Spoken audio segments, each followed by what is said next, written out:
Friends, my name is Steve, and we're here today for the Friday conversation right before Christmas. So thank all of you for coming along. Mihir, do you want to start us off with some introductions? Sure. My name is Mihir. I'm part of Fantasy Book Critic. I review books over there and I interview authors, and I'm happy to be over here with Steve, Chris, and AJ. Yes. And Chris? Cool. My name's Chris Mohan. Sometimes booktuber. I think it's my 52 days or something since the last video. So maybe I'll just have to get rid of that moniker or something. But yeah, getting ready for Christmas. I've just had this thing of, do I get changed out of pajamas at all day? Like, is there any need when you're in the house? I don't know. Not where I am. And AJ? Hi, I'm AJ Rettger. I'm the author of Oathbreaker and Season of Kings, and also like an amateur booktuber. I usually have authors on the channel, and I usually talk shop with them and get on rants that have nothing to do with books for hours long. But I mean, that's why we do it. It's the best kind. Mm-hmm. So, how has that experience been for you, AJ, to be on the other side? On the other side. It's really hard. I don't know how you do it, Steve. Like, ask questions, because I just keep recycling the same questions. Like, man, this is probably like anyone tunes into more than one episode. Like, man, this guy's so uncreative. His books are probably terrible. He just uses the same 10 questions over and over again. Matt, AJ, like people make tag videos till the cows come home, which are the same 5 questions for 20, 30 people. So it's definitely a thing that people don't mind these same questions, because it turns out a lot of those questions are quite interesting. Yeah. Mm-hmm. What about you, Mihir? How do you come up with your questions? You have some you always have really great questions. I kind of cheat a little bit because on my blog, the blog owner, used to have had a set of questions which he kind of used to switch around. So I kind of tweak some of my questions from over there, like the basic ones, and then for the others, I have to read the book. So then I'll base a lot of my questions on the books, and try to capture the question, try to get the author to talk about the world, or something, if they've done something special about the characters and stuff like that. But that kind of limits me. Then I have to make sure that I've read the book. I cannot just bring somebody on or interview them without having read the book. So there's that dichotomy as well. I mean, if you and nothing against set questions, because I know some PL does that, those 6 questions things which he does. That is pretty cool too, because that way you can invite people on, and if you have read the book, great. But if you haven't, it's still okay. So there's pluses and minuses to both sides. I'm sure viewers don't mind it if they get to see the favorite author, or hear the favorite author's answers. Sorry. Mm-hmm. It always seems like you're quite well prepared, Steve. Do you actually have a list of questions when you're doing? It depends. I have a kind of a generic list that kind of questions come in and out, and then I'll add on a few at the end. Just to try to. But usually it's the ones that you do. It's the questions that you don't prepare that are the best ones, because it's just kind of spur of the moment. So AJ, you may have the same set of questions, but those questions lead to other questions. So it's a good way to kind of just kind of get the conversation going. Yeah, sure. I watched AJ stream with John, I think last week. Was it last week? I don't know. Time has lost all meaning for me at the moment. Yeah. But, it was an excellent interview as well. But it's very low-key chill, which is kind of, I think, when at the time of the night when you guys are all streaming your side of the world, it's just perfect for me at that time. And I think too high energy, I'm like, this is not good. This is like injecting caffeine into my veins when I really should be kind of going the other direction, Well, you were up pretty late last night. When Travis yeah, but it was such a good interview that and Travis is very chilled as well. That one of those. The initial idea is to kind of have it on, start watching it, fall asleep, catch up with it. But then sometimes the interviews are so good that you just kind of get to the end and you're like, well, that was awesome, which was the case last night for sure. What did you watch last night? Sorry. No, yeah. What was that? Sorry, Mihir? What did you watch last night? Sorry, I didn't hear that properly. Oh, sorry. There was a page 2 episode with Travis Baldry with PL, Taylor, and Steve. And I missed that. Yeah, it finished at about 3:30 my time in the morning. Wow. But like I say, I'm in this dilemma whether to get out of the pajamas or not. So it kind of all fits my lifestyle at the moment. I'm good with it. Yeah. He makes narrating books sound so easy, just the way he talks about it. Just just flies through them. But fascinating to hear his process about how he goes through and does he uses like the features of Microsoft Word and stuff to kind of break it down, to kind of search for terms, accents, as like a first run through and like his process. I thought it was so fascinating, kind of how you would kind of internalize or make that a process rather than kind of go right and read the book start of and then kind of sit down and try and pick it apart at that stage. No, there's a bit more of a process when it comes to that stage. So it's cool. Yeah, it's narration sounds like it's a lot involved in it. Yeah. Isn't as easy as it seems, I think. Yeah. For sure. Yeah, he has a nice little booth there going on too, so that helps. Having a soundproof room. He sounds good. He sounds real good. Yeah. Have you all heard his? I'm forgetting the name of the books, but in one of he's narrated these books where he has like a bloodthirsty axe called Frank. Have you all heard of that book? Which I'm trying to remember which one it is. Like I recently bought book one. It's a series. I think 3 books are out or something. But it's a lit RPG story. Obviously, Right. it's like the character, of course, gets lost in this world, and he has this. He acquires an axe or he finds his axe, and the axe name is Frank, and it's bloodthirsty. And of course, it's telling the main character to do all the horrible stuff, and he doesn't want to do it. And Travis is the one who's narrating it, and it's really funny. I've only heard book one. It is hilarious the way he just encapsulates Frank as this maniac axe who's just raring to go at all times. Yeah, that reminds me, like something similar just came out for like the PC gamers in the group or whatever. Like everyone here, like the game of High on Life. It's I've heard of it. Yeah. yeah, it's by like the people who did Rick and Morty, and basically the guy has a gun who like talks to him as like Morty's voice, and then there's a knife that's like same thing as Frank is in that axe in that book. It's like kill, but it's in Rick's voice from Rick and Morty, and it's just like it's a hilarious. I've seen clips of it. I'm like, oh man, this is a fun game. I've almost bought a gaming PC just for that game because I really want to try it out. And Drew's here. Hey, Drew. Happy Hey, Drew. Friday and holidays. And Aaron is here too. Hey, Aaron. Hey, Aaron. Hope you're both doing great. Hope the weather's not too bad wherever you are. For sure. Can't be as bad as AJ's weather. No, minus 40 Celsius in Fahrenheit sucks. Yeah, here's a question, AJ, because we had, I think, one Christmas, I was thinking about 8 years ago, where it went to minus 20 Celsius, right? Mm-hmm. And see, at a certain point, once it gets past like minus 2, minus 20 doesn't actually feel in the moment any different to me. Anyway, I remember going out in the minus 20s and minus 25s and going, this is just really effing cold. Is that similar thing, or is it like, because there was no real wind chill coming off as well? It was just like that temperature, you know, Yeah. what I mean, without chill.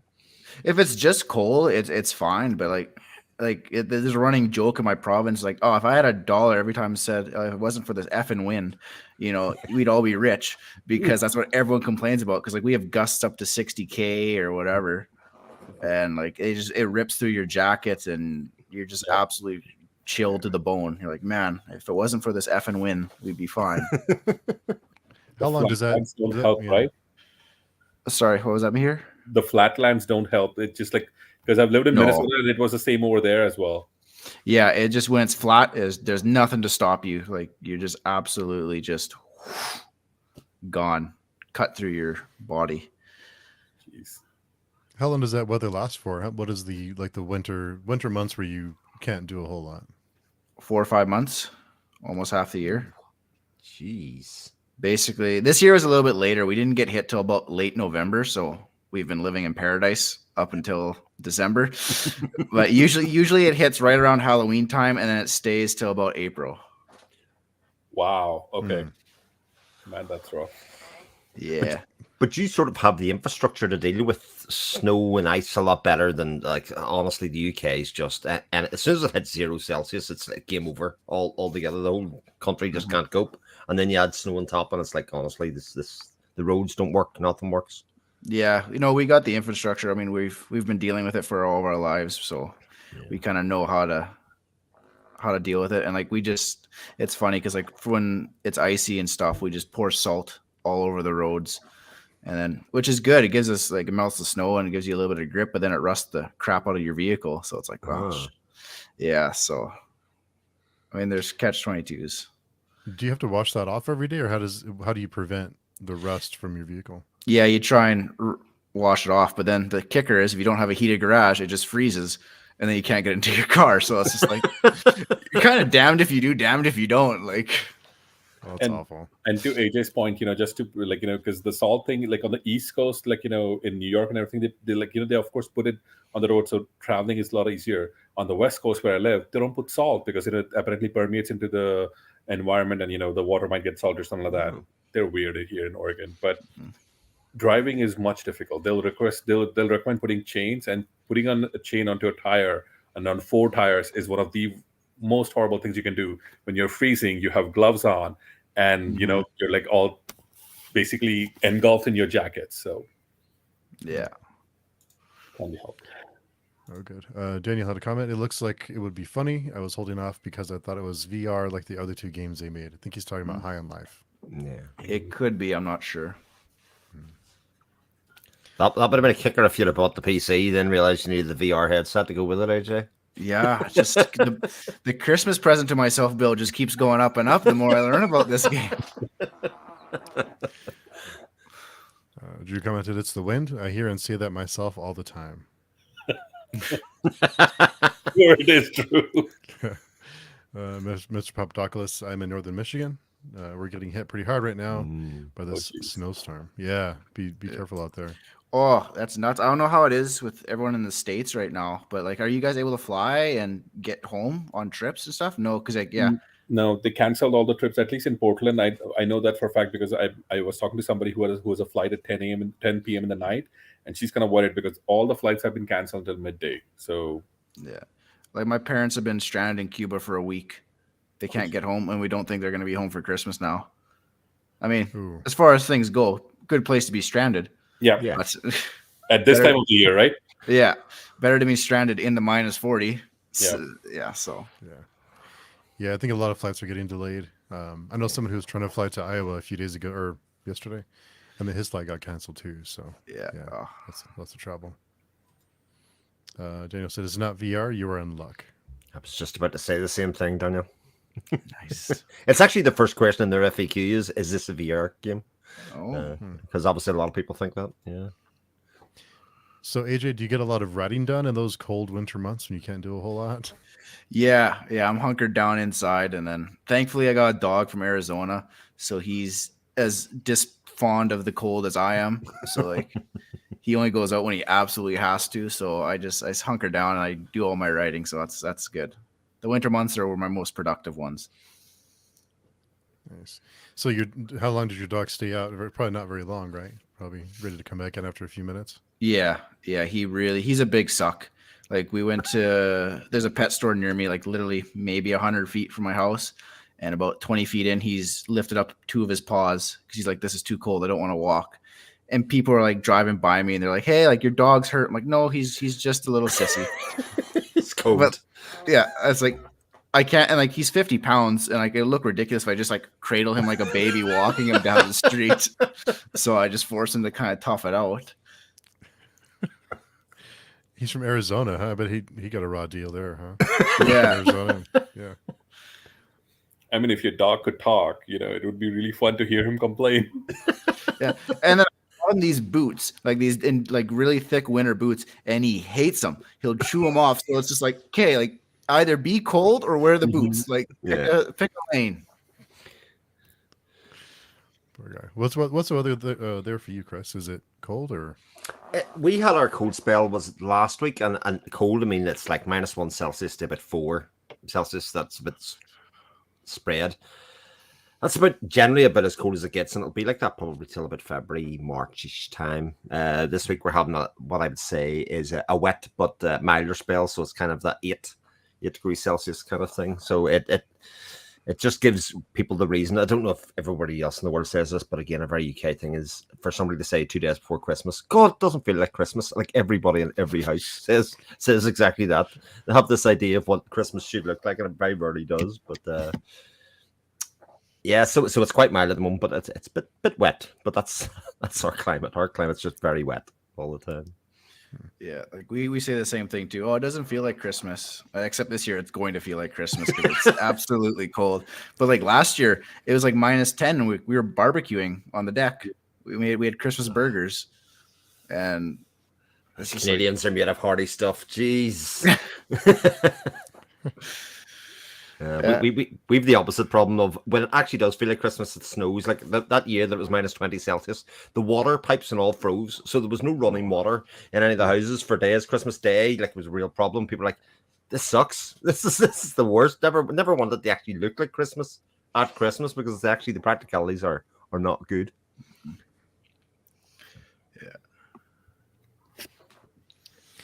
So I was wondering if anyone would be up for coming on this week because I know it's busy. What are all you guys having planned for the holiday? AJ, do you travel with this weather? Usually we travel. My family's all kind of around Saskatoon, and then the ones that aren't usually come down because majority of us live here, so I don't have to travel too far. Maybe driving half an hour, 40 minutes wherever I gotta go. But now, kind of with my parents stuck in Cuba and being it so cold, no one can get flights out here. I don't even know if I'm having a Christmas. It just might be me and my dog in my house this year. No burgers. No burger. Yeah. I'm not barbecuing at -40. That's fuck that. -10-degree burgers, not this year. Yeah, I don't even have to put out the burgers in a freezer. I can just leave them on the deck and they'll be frozen. Yeah, -10 burgers. that's hardcore. Yeah. I agree. See, everyone says that. Like, it was like, oh, this is such a nice day out. The sun's out. It's not windy. Like, it's perfect. Feels like summer. You're in there in a t-shirt. Mm-hmm. Oh man. Yeah, I love that one when it comes up and says, -1 degree outside, partly sunny, and I'm like, those two things don't actually match. But if it's -10, like, that's even worse. Yeah, -10 and cool. sunny. Yeah. No, when I went to New Zealand in November, it was just like, wow, like, this is amazing. Like, oh yeah, this is starting to come into our winter months or whatever, I think. And I'm like, guys, like, this isn't winter. This is so nice. People are walking around in bunny or I guess hoodies. That's what they're called everywhere else. In Saskatchewan, they're called bunny hugs. And Right. I don't know why, but that's what everyone calls them. And yeah, I'm just like, and people are like, look at me in shorts and a t-shirt and like, you're not from here, are you? I'm like, nope, no. Comment. It sounds like you guys handled the freezing pipes better than Austin in the U.S. did a couple of years ago. It was a big disaster there a few years ago in Texas. I can't say I handled it well at all. It was that kind of thing of we can't cook, we can't wash, we can't, it's just everybody just kind of stayed around looking at each other and going, like, we've nothing to do. We'll just look at each other and possibly watch TV until somebody turns water back on or somebody gets his water. My sister was like, my sister lives in Texas, and the worst part for her was that she was on call in the hospital. So she came home and the power was out and her garage is motorized. So she couldn't even open her garage to go inside the house. That's how bad she had to turn around and go back to the hospital where she had to sleep over there because she couldn't even get back into her house. And the door was like frozen solid. And it was Yeah, a few years ago, I was renting a house and I tried to get into my house and it was so cold that when I turned the lock, the tumbler actually broke inside. It just snapped, so I couldn't get into my house. So I had to call like a locksmith, and he had to basically, or my landlord did, and he had to take like the whole lock assembly off, and yeah, it was nuts. I was like, man, if you're breaking metal and it's this cold, like, this is ridiculous. Wow. Have you always lived there, AJ, or did you end up there some other way? No, I'm from here originally, and then I lived in Toronto for a year, which was an experience. Their cold is not like our cold. I mean, they have the Great Lakes right by there, so it's like it's nice and warm. So again, like everyone, I remember I would go in the subway station or the GO train, the commuter train on the platform. Everyone's like in balaclavas, ski mask, goggles, and I'm there with, again, jeans and a bunny hug, and I'm just sitting there, and people are like, "You're not from here, are you?" I'm like, no, I'm not. I'm from like where it's super cold. Yeah, you adapt pretty good. Yeah, it's weird. It's weird. Like, again, I've lived here almost my whole life, and I always considered myself a big sissy when it comes to the cold. And then you go to other places, you're like, okay, you're actually kind of tough when it comes to the cold. But how do you handle the heat then, AJ? Oh, I hate it. I absolutely hate it. I always say, give me minus 40 over minus 4 or plus 40. Like you can always put on more layers. You can only get so legally naked, and then it's a problem. And even getting naked doesn't help. At sometimes, when you're when you're stuck in like humid weather, you just sweat everywhere, no matter where you are sitting. So yeah. I don't know how people do humid heat like in California and Florida. I'm like, holy crap! Like that's like I went to Las Vegas and Nevada. That was fine because with a nice dry heat, I can handle that. But when it's humidity and you just step outside, you feel like you're sweating. Like, oh my god. Yeah, you never feel dry. I can't do humidity either. Yeah. Oh, it's ridiculous. Aaron mentioned you'll have a great day even if solo. AJ, remember to treat yourself. Just me and my dog for Christmas too. I'll order takeout and watch TV and movies, but it's not minus 40. Yeah, that's a plus. That's a big plus. Yeah. That sounds like a great day, though. It does. Maybe I'll do a Lord of the Rings marathon now that I've visited New Zealand and I've seen all the sets. Oh yeah, that'll take more than one day, right? Though. Pardon? I said extended versions, right? Not the. Oh yeah, of course. Gosh, good. I'm a man of class. Yes. There are people who think the theatrical versions are better, but they're wrong. Yeah, it's okay. They're just plainly wrong. We can have. I'm surprised. It's like you're already watching the theatrical versions were close to 3 hours. You're already watching 3 hours, close to 3 hours worth of goodness. Why not just get one extra hour of more? Of like more hobbits, more. More Sauron, or at least the Eye, and then more interplay, more dialogue, more world building. Everything is just more. It's like when I watched Lord of the Rings the first time, I watched the theatrical versions first, and then I watched the extended versions after. And one thing I noticed is like they didn't explain what lamnas bread was in the theatrical version. They're just like, they just have like these 3 loaves of bread, and then the theatrical version is like, one bite will fill you up. I'm like, that makes a lot more sense now. And just like, you miss little things like that. That's why I love the extended version. It just adds to the story and informs you a little bit more, especially if you didn't read the books. I was going to say, spot the fantasy author, though. The guy that needs that granular piece of detail, to kind of really enjoy. Yeah, I get that. I want to know what that bread is, damn it. Yeah. Do you find yourself? Do all of you find yourself watching those types of movies and shows now differently? That you have more fantasy books under your belt? That's a good question. There aren't that many fantasy experience. Movies. There aren't that many good fantasy movies to begin with. So, and you can't really watch Game of Thrones with the kids at home. So it's limited what you can and cannot watch. Yeah. At least for me, I'll say it that much. At least for me. Most of them are pre-existing IPs as well, so they're usually things that people already have formed an opinion about, if you know what I mean. So like Lord of the Rings or even Wheel of Time or anything like that. So you kind of go in. I always go in with this thing of fighting, like, don't have unrealistic expectations. Don't be getting annoyed about minor, if they didn't explain the bread, and I really think they should have explained the bread. That is actually not a big thing, especially when you're trying to recommend or trying to say this is good to my mom and dad or something like that. I would love to see a genuinely original fantasy show. They've done it occasionally with sci-fi shows, but not so much with fantasy. No, the most original fantasy show I've stumbled across, and it's not really original. It's on Prime. It's an anime, Legend of Vox Machina. It's based off the Critical Role D&D campaign, and they've basically taken these characters and they're made it into a TV show that I think season 2 drops in January 2023. It's pretty good, actually. I mean, especially if you like Dungeons and Dragons, you'll really get a kick out of it. That's the bit that I often miss as well. Sorry about anime in general. Anime, there's a lot of fantasy in anime. There's a lot of it, and I forget that it's an avenue that it could be exploring. Seas, the other one I think I've mentioned beforehand. See, that's an Apple TV is a fantasy show as well. Oh yeah. Even though it's kind of set in the future, but it's a future that reverts back to mystical and fantastical rather than science fiction. Somehow I think science fiction, I don't know why, but like science fiction has that edge over fantasy in like the TV and the film medium.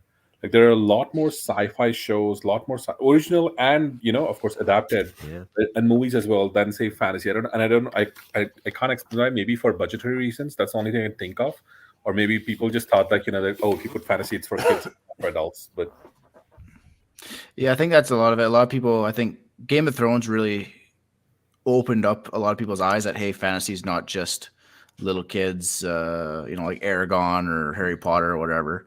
There's actually this whole subgenre of like adult fantasy that can be explored and made into great TV shows. So I hope that it can really get the ball rolling. Unfortunately, HBO only got the memo that only George R. R. Martin's like Westeros works. Nothing. There is no other fantasy. There is just George R. R. Martin. That he's the only fantasy author alive. So that's why they have greenlit, or at least they're semi-producing 5 prequel and sequel shows just set in Westeros. Like that pisses me off. But you could maybe give him 1 prequel show and 1 sequel show, and then still expand to some other fantasy author. Maybe maybe there might be some few other thousands of authors out there. Yeah, I know. I think Anthony Ryan's Blood Song is getting, or is in the process of getting dealt to somewhere. I don't think it's found a home yet. No, but I remember what you're talking about. Like they announced that like they're adapting the first trilogy into the release was very weird though. Do you remember that, AJ? Like when they released it? I just heard when I had Anthony Ryan on my channel. I talked to him and he mentioned it in passing, and I didn't look into it. But yeah. The weird part is that it doesn't focus on Waylon Al-Sorna. In fact, and I distinctly remember this because somebody else was talking about it. Like, so the release talks about the Queen of Fire, which is book 2. No, it's book 3. Book 3. And it focuses on the 3 female characters. And Waylon, if you look at the the release of about the book, he's kind of mentioned in passing. So it focuses on the princess, who's really a fantastic character, and I'm forgetting her name. It focuses on this is kind of like a spoiler, but like the other who's kind of trying to attack, and then of course it focuses on Lerna, who's going to be who comes in from book 2 onwards, and Waylon and his brother, whose name again I'm forgetting, are mentioned as well. But they're mentioned. So the release made it sound really weird. Like if you hadn't read the books, you would have a totally different picture of what the story is all about. So, but I'm hoping they at least adapt it because hey, more fantasy, and Anthony Ryan's books are fantastic. Yeah. I think the one that I'm most interested in, I mean, obviously they're doing the Empire and Rift War books from Feist and Wirtz as well, which like big favorites of mine. But actually the redoing of the Dresden Files with Jim Butcher as exec producer actually is really interesting because obviously they had run it up beforehand. And I mean, my wife likes it. To me, it's not very Dresden, if you know what I mean. It's kind of like 90s, what they thought would work on TV. Let's make a show in that kind of form. But actually this one, they're going back and doing it again, and that is really unusual, for them to take a second run on it. Shows kind of a lot about how continued popularity of a book series can actually come back around again, and then get made, hopefully well, and especially if he's exec producing and taking showrunner part of it, he'll get what he wants out of it. Jim Butcher hated that original adaptation. I remember that I had attended one of his signings back in the early 2000s, and he was mentioning tales of how they just ruined it because they had like a drumstick for his wand, and they first said like, oh, let's do it, let's make it like the saga is books, like over the season, and then some new producer came in like, no, we want an episode for the day, and then they release it in different orders. It was bad. It was really bad. It wasn't good. And like most of those, I'd say the same even for like Game of Thrones. What makes most of those shows work actually is great casting. They get great casting right, and then they let good actors do good work. You give them decent scripts. The rest of it takes care of itself. The CGI can go on top of it, but actually the thing that stands out about, say, Game of Thrones is actually the acting. Actually, right across the board was not this kind of semi-serious or even too serious. It was just good drama, acted well by good people, and getting that part right makes such a huge difference. The sad thing is a lot of the actors who was in Game of Thrones have not a whole lot they're not getting a whole lot of work now, at least not to kind of where you would expect them to be, because you would expect them to have something to kind of continue, but I think they're so recognizable as those characters that it's hard for them to do something else. To branch out of it. Yeah, I think it's like you're going to be typecast as those type of people for the rest of your career, which is going to be tough.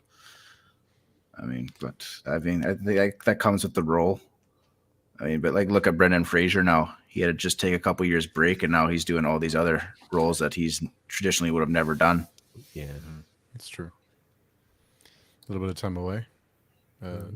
Drew had a comment. Let's see. Part one. I've heard many authors in interviews give the advice to aspiring writers is to read a lot in and out of the genre they write in. But recently, I've heard a number of newer authors say they don't read much. Do you think it's necessary to be a reader to be a good writer? How much do you think that matters? Great question. It is.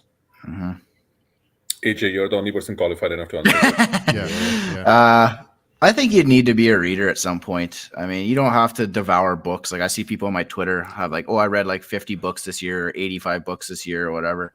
I think you need to be a little bit in touch with what's going on in the genre to kind of keep you on top of your game. For myself, I'm too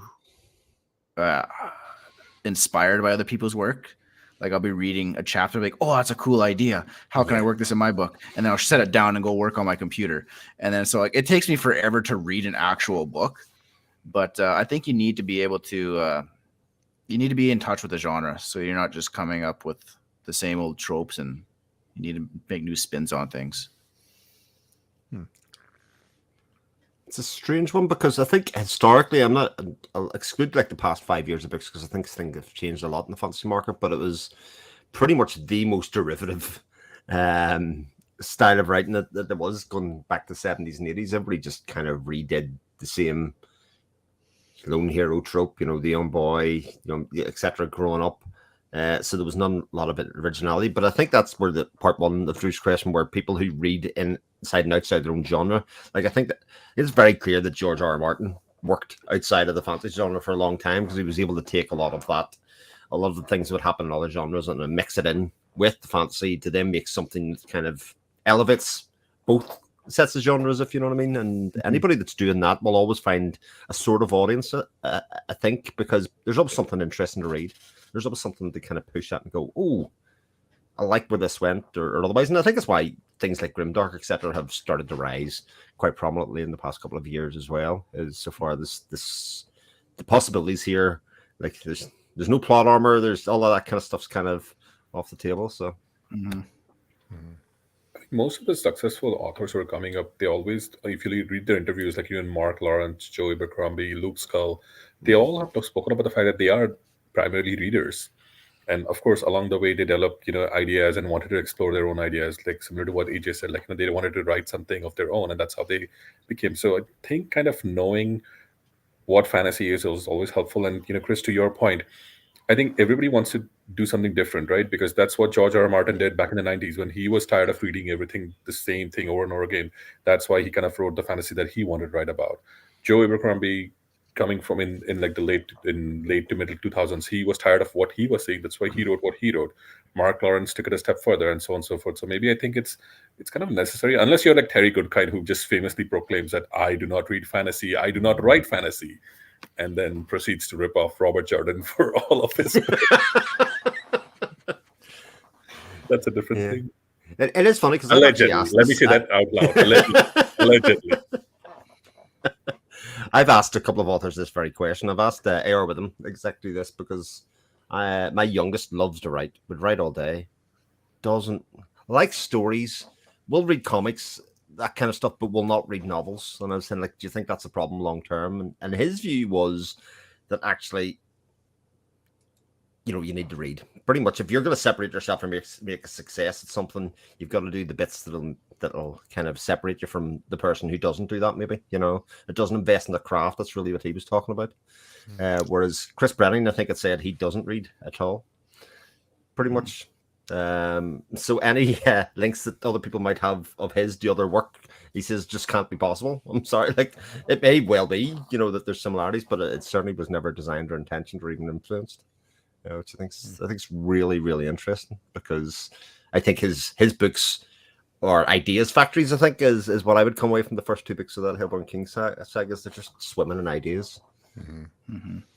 Yeah, if I was running a genre, I'd have to read outside of that genre. Otherwise, my book would just be pieces of everything I just read. So I'd have to read like something else, a different kind of genre, just so I don't end up unintentionally just making my books what I just read or what I enjoyed. That's why I can never be an author, because I couldn't do it. Hey, So kudos. maybe if you to put you, enough ideas in a blender, you can still make something original, Steve.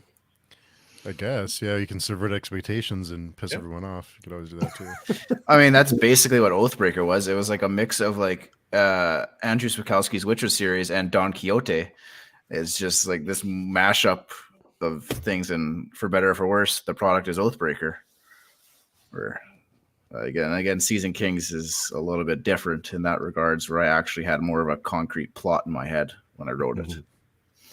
I heard someone describe Oathbreaker as like a heavy metal album, like in book form or something like that. But that Yeah. was pretty spot on. Yeah, it's pretty dark. And then the next book, Season of Kings, is really dark. I think Holly Tinsley, when she bought it right when it first came out, she tweeted, "This is easily the grim darkest book of 2022." I'm like, Nice. and it's because it's the first chapter just starts. I think I talked about it with John on my podcast last. Spoilers: some animals die, and it just immediately hits the ground running, and like it sets the pace. Can you, AJ, you mentioned this, like, Season of Kings was a little bit better plotted or more plotted, so to speak. Can you tell us a little bit more about that? Like, in comparison to Oathbreaker, why do you make that statement? Yeah, so like Oathbreaker, I was very much like, I treated it like a D&D game because I used to be a DM, or I still am a DM, and I used to be, okay, something interesting happens this chapter. And then next chapter is another isolated incident. So like basically my heroes were hopping from shithole to shithole to shithole to shithole of things, bad things happening constantly. Whereas Season of Kings, something might not happen, like an encounter, but there's plot developing, like little strings that you would draw back to in later chapters. So it's a little bit more coherent as a traditional story that way. Whereas I think Oathbreaker was written basically as a D&D campaign as a book. And again, that just comes with me being inexperienced with the author, with the writing books and stuff. Are you currently writing the sequel to the Season of Kings? Yes, I'm currently writing. With the holidays, it's tough. And then, man, I'm really bad at writing sequels because I finished the Oathbreaker sequel, and I'm about 100 pages into the Season of Kings sequel. And both of them I've sent to my alpha reader Sky, and both of them she's like, "Oh, there's this glaring plot hole you've neglected." I'm like, "Shit." And now I have to try and figure, and I get that damn roadblock. I can't figure out how to do it. Season of Kings is not so bad because it's only 100 pages, but like the sequel for Oathbreaker is like 300 some pages. Like, man, if I pull this tether, this falls apart, and it's like a spider web. And it's like, man, I just don't have the energy. Like, I don't want to deal with that. So I'll get to it eventually. It's just when, because it's very daunting and looming to me. The creative process. Damn. Yeah.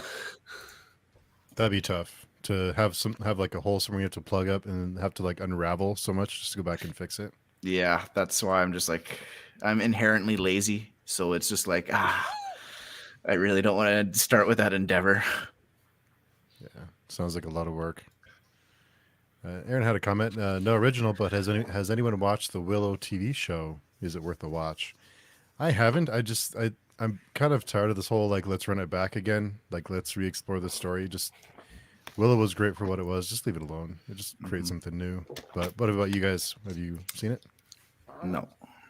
I haven't seen it, but I have heard that it actually eschews an awful lot of the original film. Like it's very much it's its own thing, rather than in fact some of the weakest parts of it are the bits that are the original film. If that makes sense, like the original cast, or otherwise are the kind of bits where you go, oh, we don't need that.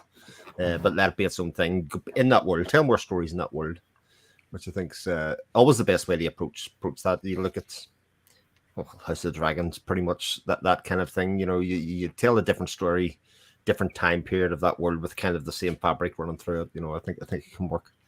Mm-hmm. I haven't watched the original. The original was a movie in the 80s, right? That's right. I've heard about it. I haven't watched it. So for me, this was just it never even came on my radar. So I probably lucky, I guess. I think it was what, PG or PG-13? I think you're probably right. Yeah. It was very much in that labyrinth kind of thing where they were doing those kind of like movies. that like Willow and Legend, and there's a couple other movies that were very dark. That was PG-13. Mm. It I think you was could the even 80s, right? They don't really care. No, yeah, it was different. you had the sort of like Dark Crystal, the Jim Henson ones as well, were around that time as well. That I don't know how successful I think Dark Crystal was, but we could always do with more original stories. Would be great. Somebody Yeah. take a chance. You know, they don't have to be mega budget either. There's a pretty good fantasy film called Headhunter that was made for pittance. It tells the story of a guy who is just a hunter by himself, and I mean, very little's told about him at the start, but he just goes around the world basically scoring his kills and kind of going into the kind of demise of him as a person when that's his only existence. It's really quite good as an indie movie. If anybody wants to find it, somewhere, Headhunters, what do you call it? It's pretty good. To check that out. Mm-hmm. I think too the reluctance for news stories is because fantasy series cost a lot of money with effects, and so they try to go with something that's like a sure, like a slam dunk. So I think that's part of it, is that they're risk adverse. Yeah, They definitely are. They definitely are risk averse. But even then, I feel like, like the one thing which I don't understand, and maybe this is my ignorance about Hollywood and how the movie making business works. Like, from what I understand, like most shows, they go on for the longer they go on, the more expensive it gets. Like I think Sean Speakman had mentioned something about the rule of seven. If like it usually is successful about 7 seasons or more, and if it goes beyond 7 seasons, it becomes too expensive to produce. Mhm.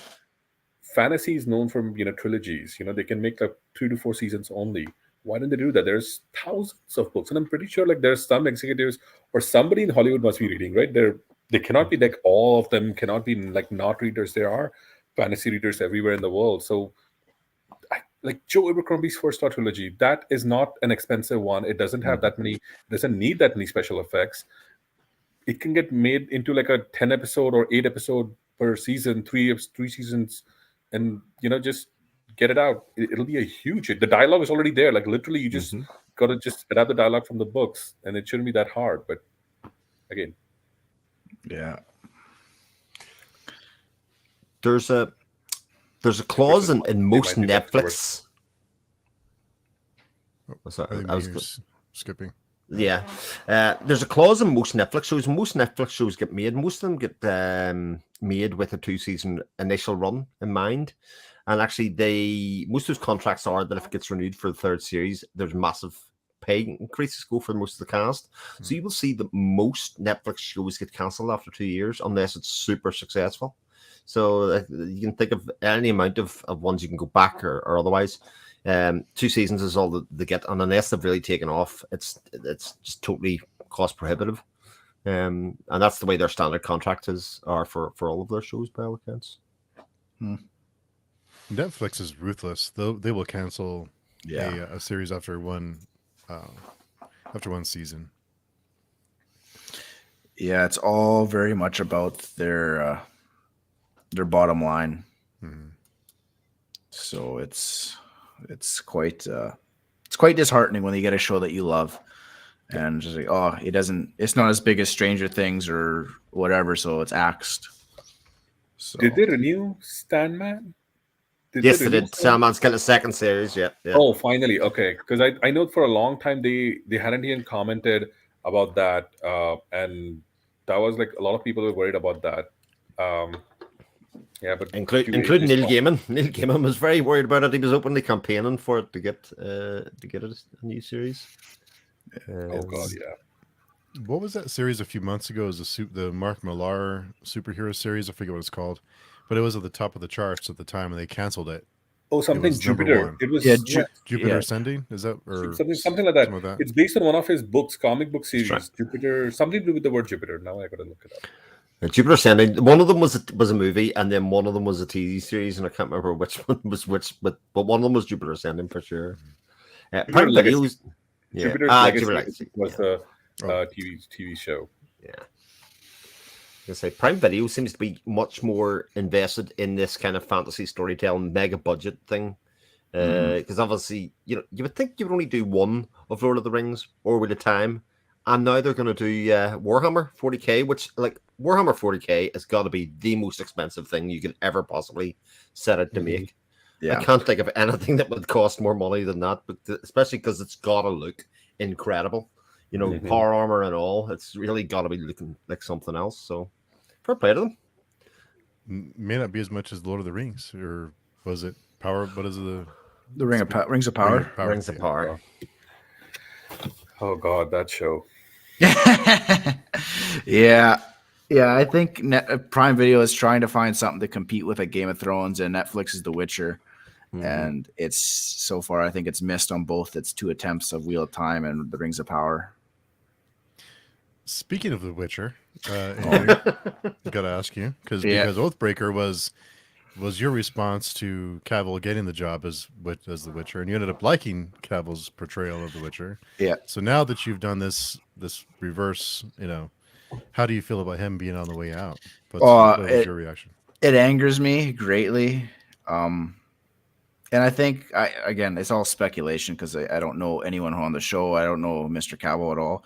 But I think it's because he's such a fan of the games and the books that he wanted it closer to the source material, where the showrunners are wanting it to make it their own thing.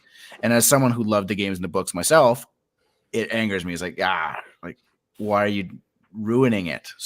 So, but it hurts. It sucks. I don't think it's going to survive past season 3 or 4 when Hemsworth comes in. I think most of the people, when you check on, like, whenever they make a post on social media, you check the comments and everyone's just bashing this show. So I feel like they're going to get canceled soon. They just don't know it yet. I mean, to be honest, like as a Henry Cavill fan, I haven't played the games. I just read one, the first Witcher book. The first season was okay, but the main draw was Henry Cavill. Like, he brings authenticity to the role. He brings authenticity to whichever roles he goes through. I mean, poor Liam Hemsworth. I'm sure he's excited for the role, but I don't think the show is going to survive.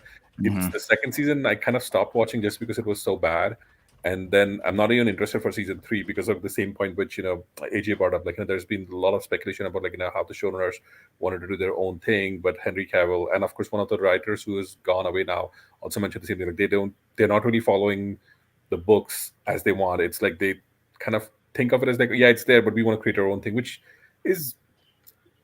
It's kind of bad, right? Because if you're adapting something, for the fan, just for the purposes of the book, because there's already something out there and it's successful, why wouldn't you adapt? And yes, I understand that there's some changes that need to occur between the TV and the book media, but take the first 4 seasons of Game of Thrones.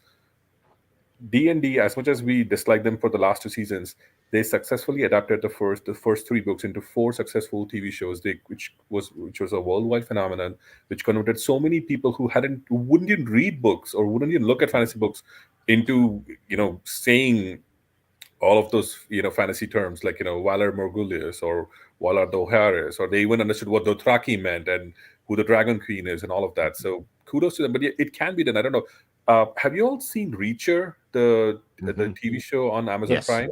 No, I heard it's great though. Very good adaptation. Yeah, very good adaptation of the first, Jack Reacher book. Again, the books are okay. I'm not a huge fan of. They're like a little bit mindless, but the adaptation, the TV show adaptation was so well done because it actually humanized Jack Reacher's character and gave him a little bit more to do than just go beat up people.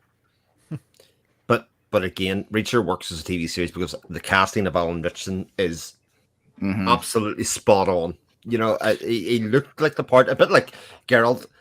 How can Liam Hemsworth be the physique of Henry Cavill? I mean, the whole thing about Henry Cavill is his physique, first of all, and the fact that he's kind of a bit wooden in his acting was the most perfect Geralt thing that there was. That kind of emotionless kind of bit.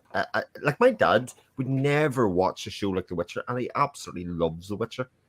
Because it just, like, again, it has that thing of being not playing it for laughs, not playing it super serious, but just being good drama. First of all, it doesn't have to kind of conform to the kind of genre tropes or stereotypes that a lot of people associate with fantasy. One show that I think, which I'm surprised I'm saying because I'm kind of a Puritan at heart, that has done well making literature into its own thing is The Boys on Prime. Like, if you read The Boys comics, I do not like The Boys comics at all. Oh, and then, no, you're killing me, AJ. I'm sorry. Garth Ennis is an acquired taste. I kind of agree with AJ. Yeah, Oh, I love Ennis.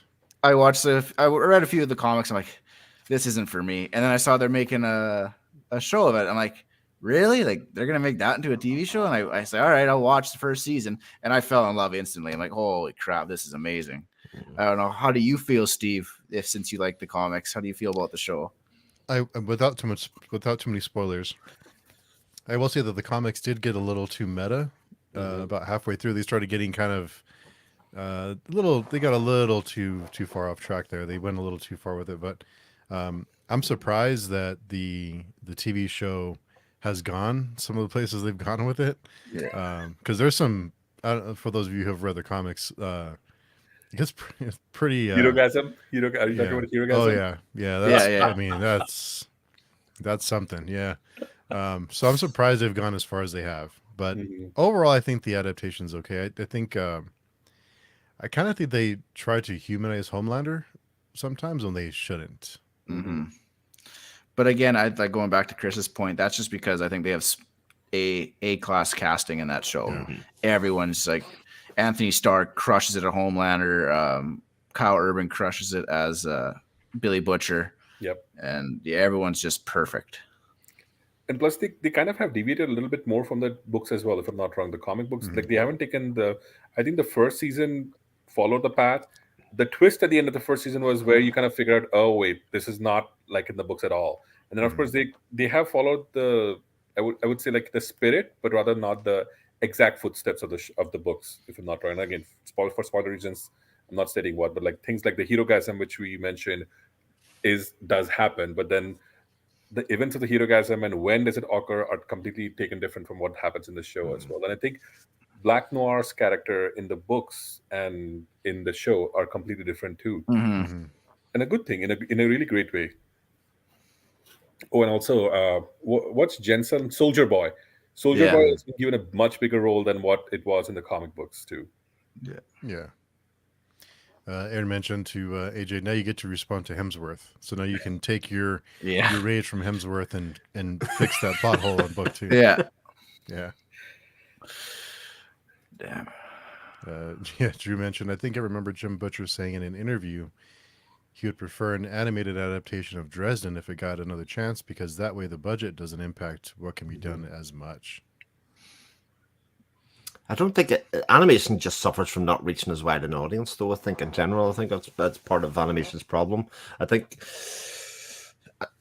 it's much harder to do a real life version, but the prize is even greater then. I mean, if the Dresden Files takes off, it'll not stop.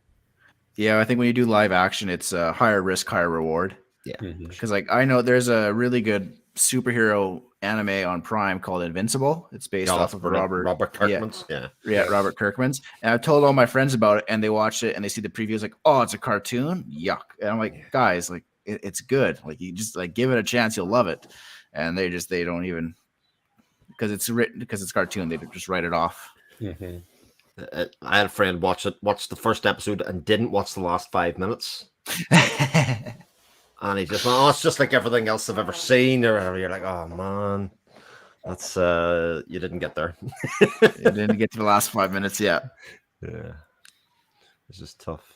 It's interesting thing about the interesting thing about The Witcher for me, and this would be interesting, to hear your viewpoint, AJ, is if Cavill was left because of deviation from the source material, I'm imagining it, and I can only guess because we weren't in the room, that it's deviating from the things that are lore specific in that, like to the outside world, if somebody hasn't played the games, hasn't read the books, they'll think that the magic system is kind of like it could be anything, whereas there's a very specific set of powers linked to the signs, there's actually Igni, etc., that are there, and I would imagine a lot of the push is that we'll give them different magic powers, or we'll do away with 2 swords, or that kind of stuff that for a fantasy reader or somebody that's very invested in that world is very much the reason to love that thing in the first place.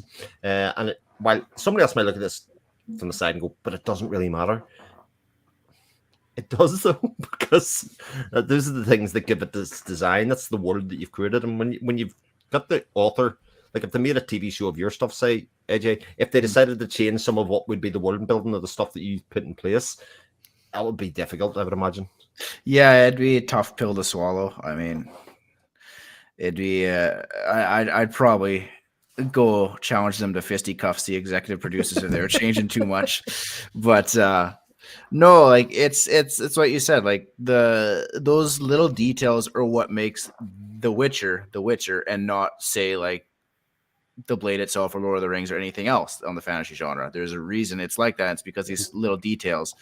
And the showrunner of The Witcher, she's blowing up characters who are like tertiary or lower characters who, like, one character, I'm not going to spoil anything, but he's literally just in a short story in the first Witcher book, and that's it. He's never mentioned again, and he's an integral part of the plot in the first 2 seasons of the show. And it's just like, Why? and why? Yeah, kind of exactly. Why is he so important? And it doesn't make any sense. Plus, also, like, another thing about The Witcher, which is really fascinating, the writer based it on Slavic mythology. Mm-hmm. He had his focus was, he wanted to, because he obviously knows there's a lot of Slavic monsters and everything, and he wanted to create a world which was based on the Slavic mythology. That's why he has the content the way it is, because there's a reason why. And like, Chris, to your point, magic system, even it works and everything because it's tied in with the magic system, or at least the magic or of the olden, Eastern European world, where they really believed in witches, where they believed in those, curses and stuff like that. So that's why he's kind of created this mystical world, which makes sense from his perspective. I just wish they would trust in it a little bit more. It would make a little more sense and would make the fans a little bit more happier as well. Yeah, that's definitely it. And like, again, I have a bone to pick with them too over their casting. I think, like, again, as you're a fan of the games, it sucked for me because like I expected certain people to look a certain way. Like, I know Yennefer, Triss, Eskel, Lambert, all the guys, I expected them to look similar to what the games were when the show first came out. And then they completely just went the opposite direction. They make it their own new thing. I mean, they don't get me wrong. Everyone they've hired, I've loved as an actress and an actor. They've done an amazing job, but it's just like, it's not what they're supposed to look like.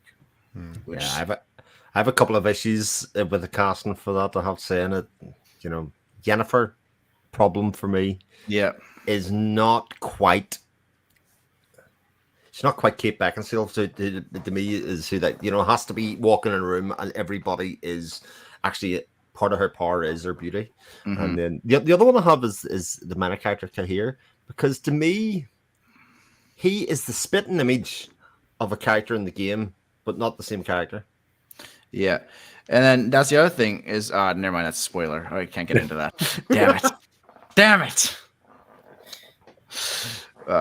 We'll talk off air. We'll talk.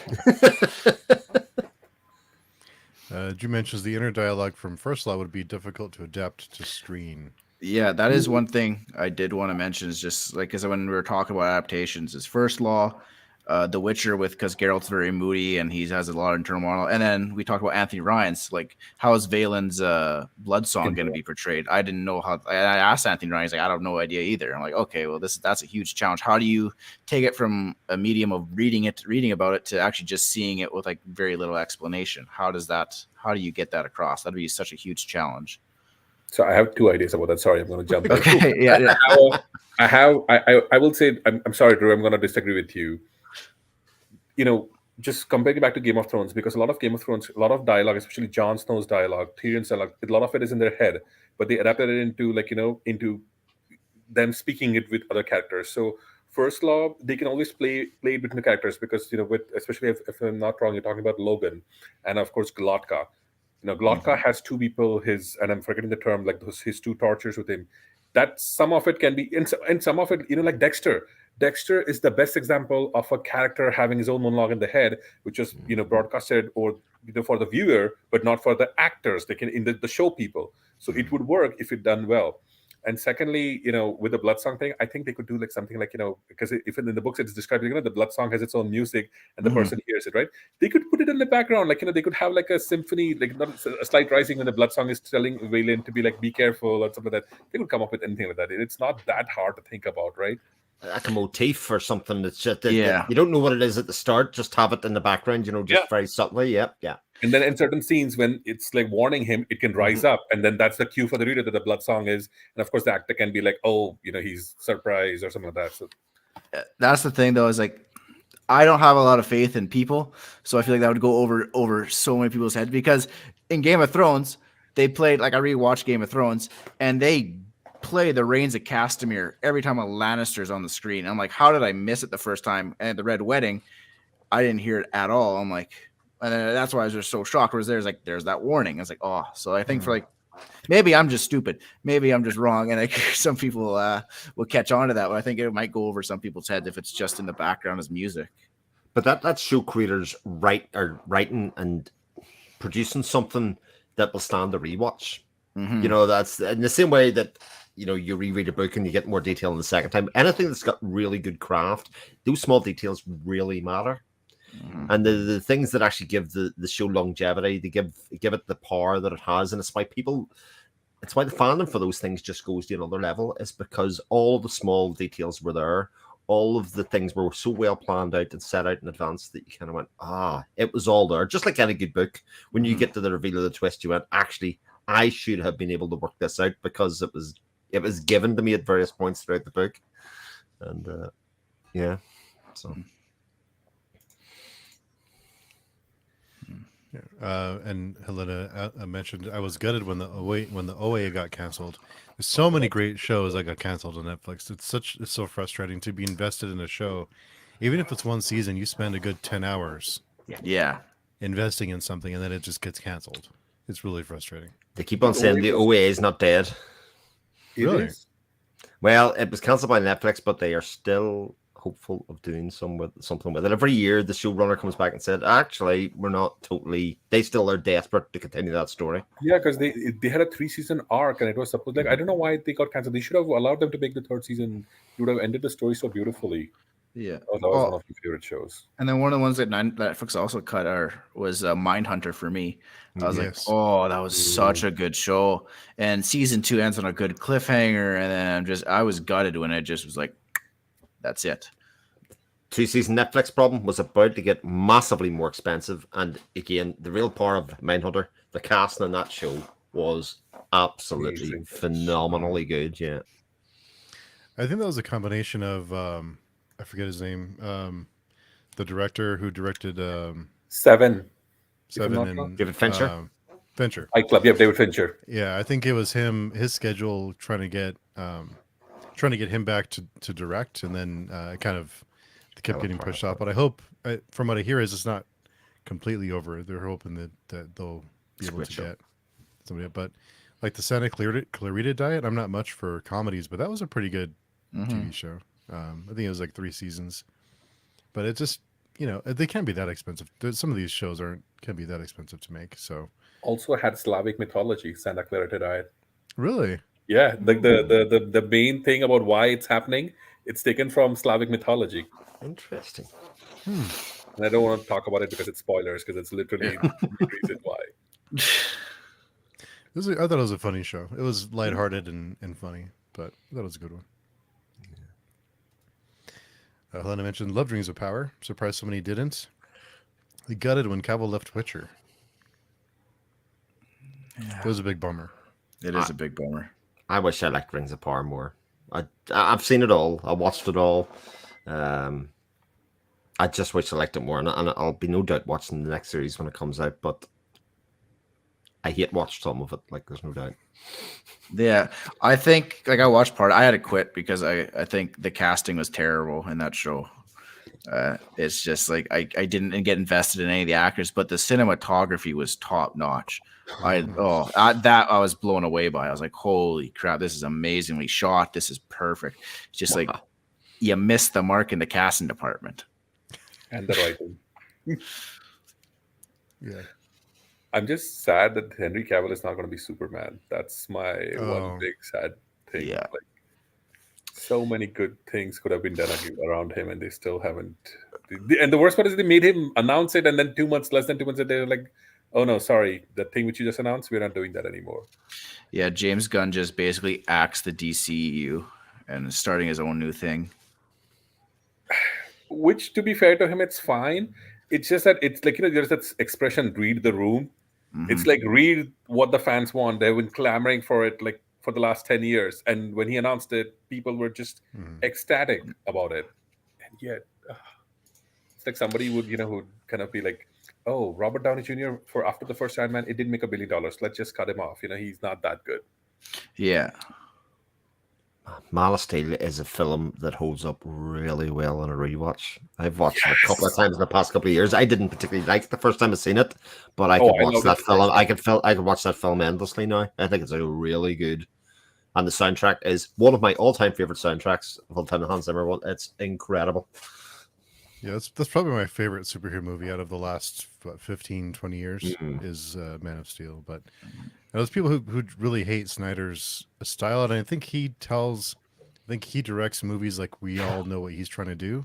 So sometimes it takes some distance from it to really kind of see what he's trying to do. But yeah, there's a barrier of entry to Snyder films, which you have to invest time and effort into, and you get your rewards out of it because he is stylistically and artistically doing a lot there. He's not doing the paint by numbers that sort of Marvel does. Those scripts are so manicured to kind of be the same thing every time. Whereas I think a lot of those DC films that Snyder was involved with, first watches were not very successful, but they are really interesting, good movies. I mean, if I loved Man of Steel, I didn't really like the first Batman vs Superman when it was released in theaters. I didn't watch the Joss Whedon's Justin League because I was pissed off. But then on HBO Max they released the Ultimate Edition of the Man of Steel. That is a much better because there's important parts of the movie which are cut off. One thing I'll say is Zack Snyder does amazing action sequences. Not just is like because it's not just CGI, but it's like the way he structures them. If you watch them in later repeats, they are brilliant. And even his cinematography in that sense, like Man of Steel is brilliant for that. The hues of the background. I mean, that is one of my. If I had a time machine, if I could undo something, I would be able. I would try to undo that. Henry Cavill gets a Man of Steel too, with his choice of the director and his choice of a screenwriter. Yeah. Speaking of directors, can we just talk about Christopher Nolan being absolute batcrap crazy and Oppenheimer and re-detonating like a bomb and like using when they make the nuclear bomb in Oppenheimer, he actually used a real explosion and not CGI. I'm like, holy crap, this guy, like, he hates CGI. I fell down a Reddit hole and everyone's like pointing out all these clips of stuff that he's done. And it's just like, this isn't CGI. This isn't CGI. This isn't like he rented out an old airplane and actually crashed it because he wanted it to be real. I was like, man, this guy's nuts. He is. He even has a no chair rule on his sets, right? Have you guys heard of that? No. So on his sets, he has a no, like it was just revealed a couple of years ago that he's a no chair rule. Like he does not allow people to sit, even as being actors. You have to be in motion, you have to stand. And he says that it brings a certain energy and it saves money because that people don't get complacent. But yeah, he is, to AJ's point, a little bit nuts, a little bit more so as well, but he's successful, so he gets to do what he wants. Oh, and like his Batman movies. Oh, sorry, go ahead, Steve. No, I was just gonna say he does have a few moments in his movies that the audio is really bad. Yeah, there's a couple of moments. Just mixing. Yeah, but no, I was just gonna say like his Dark Knight series is probably one of my favorites, and I wish Heath would have stayed alive to finish it. And then, but I mean, even with Tom Hardy as Bane, it still holds up. I say, yeah. It's good casting in that as well. I'm sort of up and down on Nolan, I have to say. I find some of his movies a bit one watch. Once you've watched it once, the magic's sort of gone in some of them. Whereas that seems to be sort of like a heinous crime to say that to some people. But some of them are great. Like without doubt, Prestige, fabulous. Following his first film's really interesting as well. I really like that as well. It's on YouTube if anybody wants to watch it. Yeah, it's just kind of student movie. He needs new scriptwriters because I think all of his last 3 movies have been scripted by him, and he's losing the plot a little bit. But if he gets somebody else, because all of the Dark Knight movies were him with somebody else, like David S. Goyer, if I'm not wrong. That's right. That's correct. Christopher Priest book. So if he can get somebody to adapt it with him or get something else, I think he's fantastic.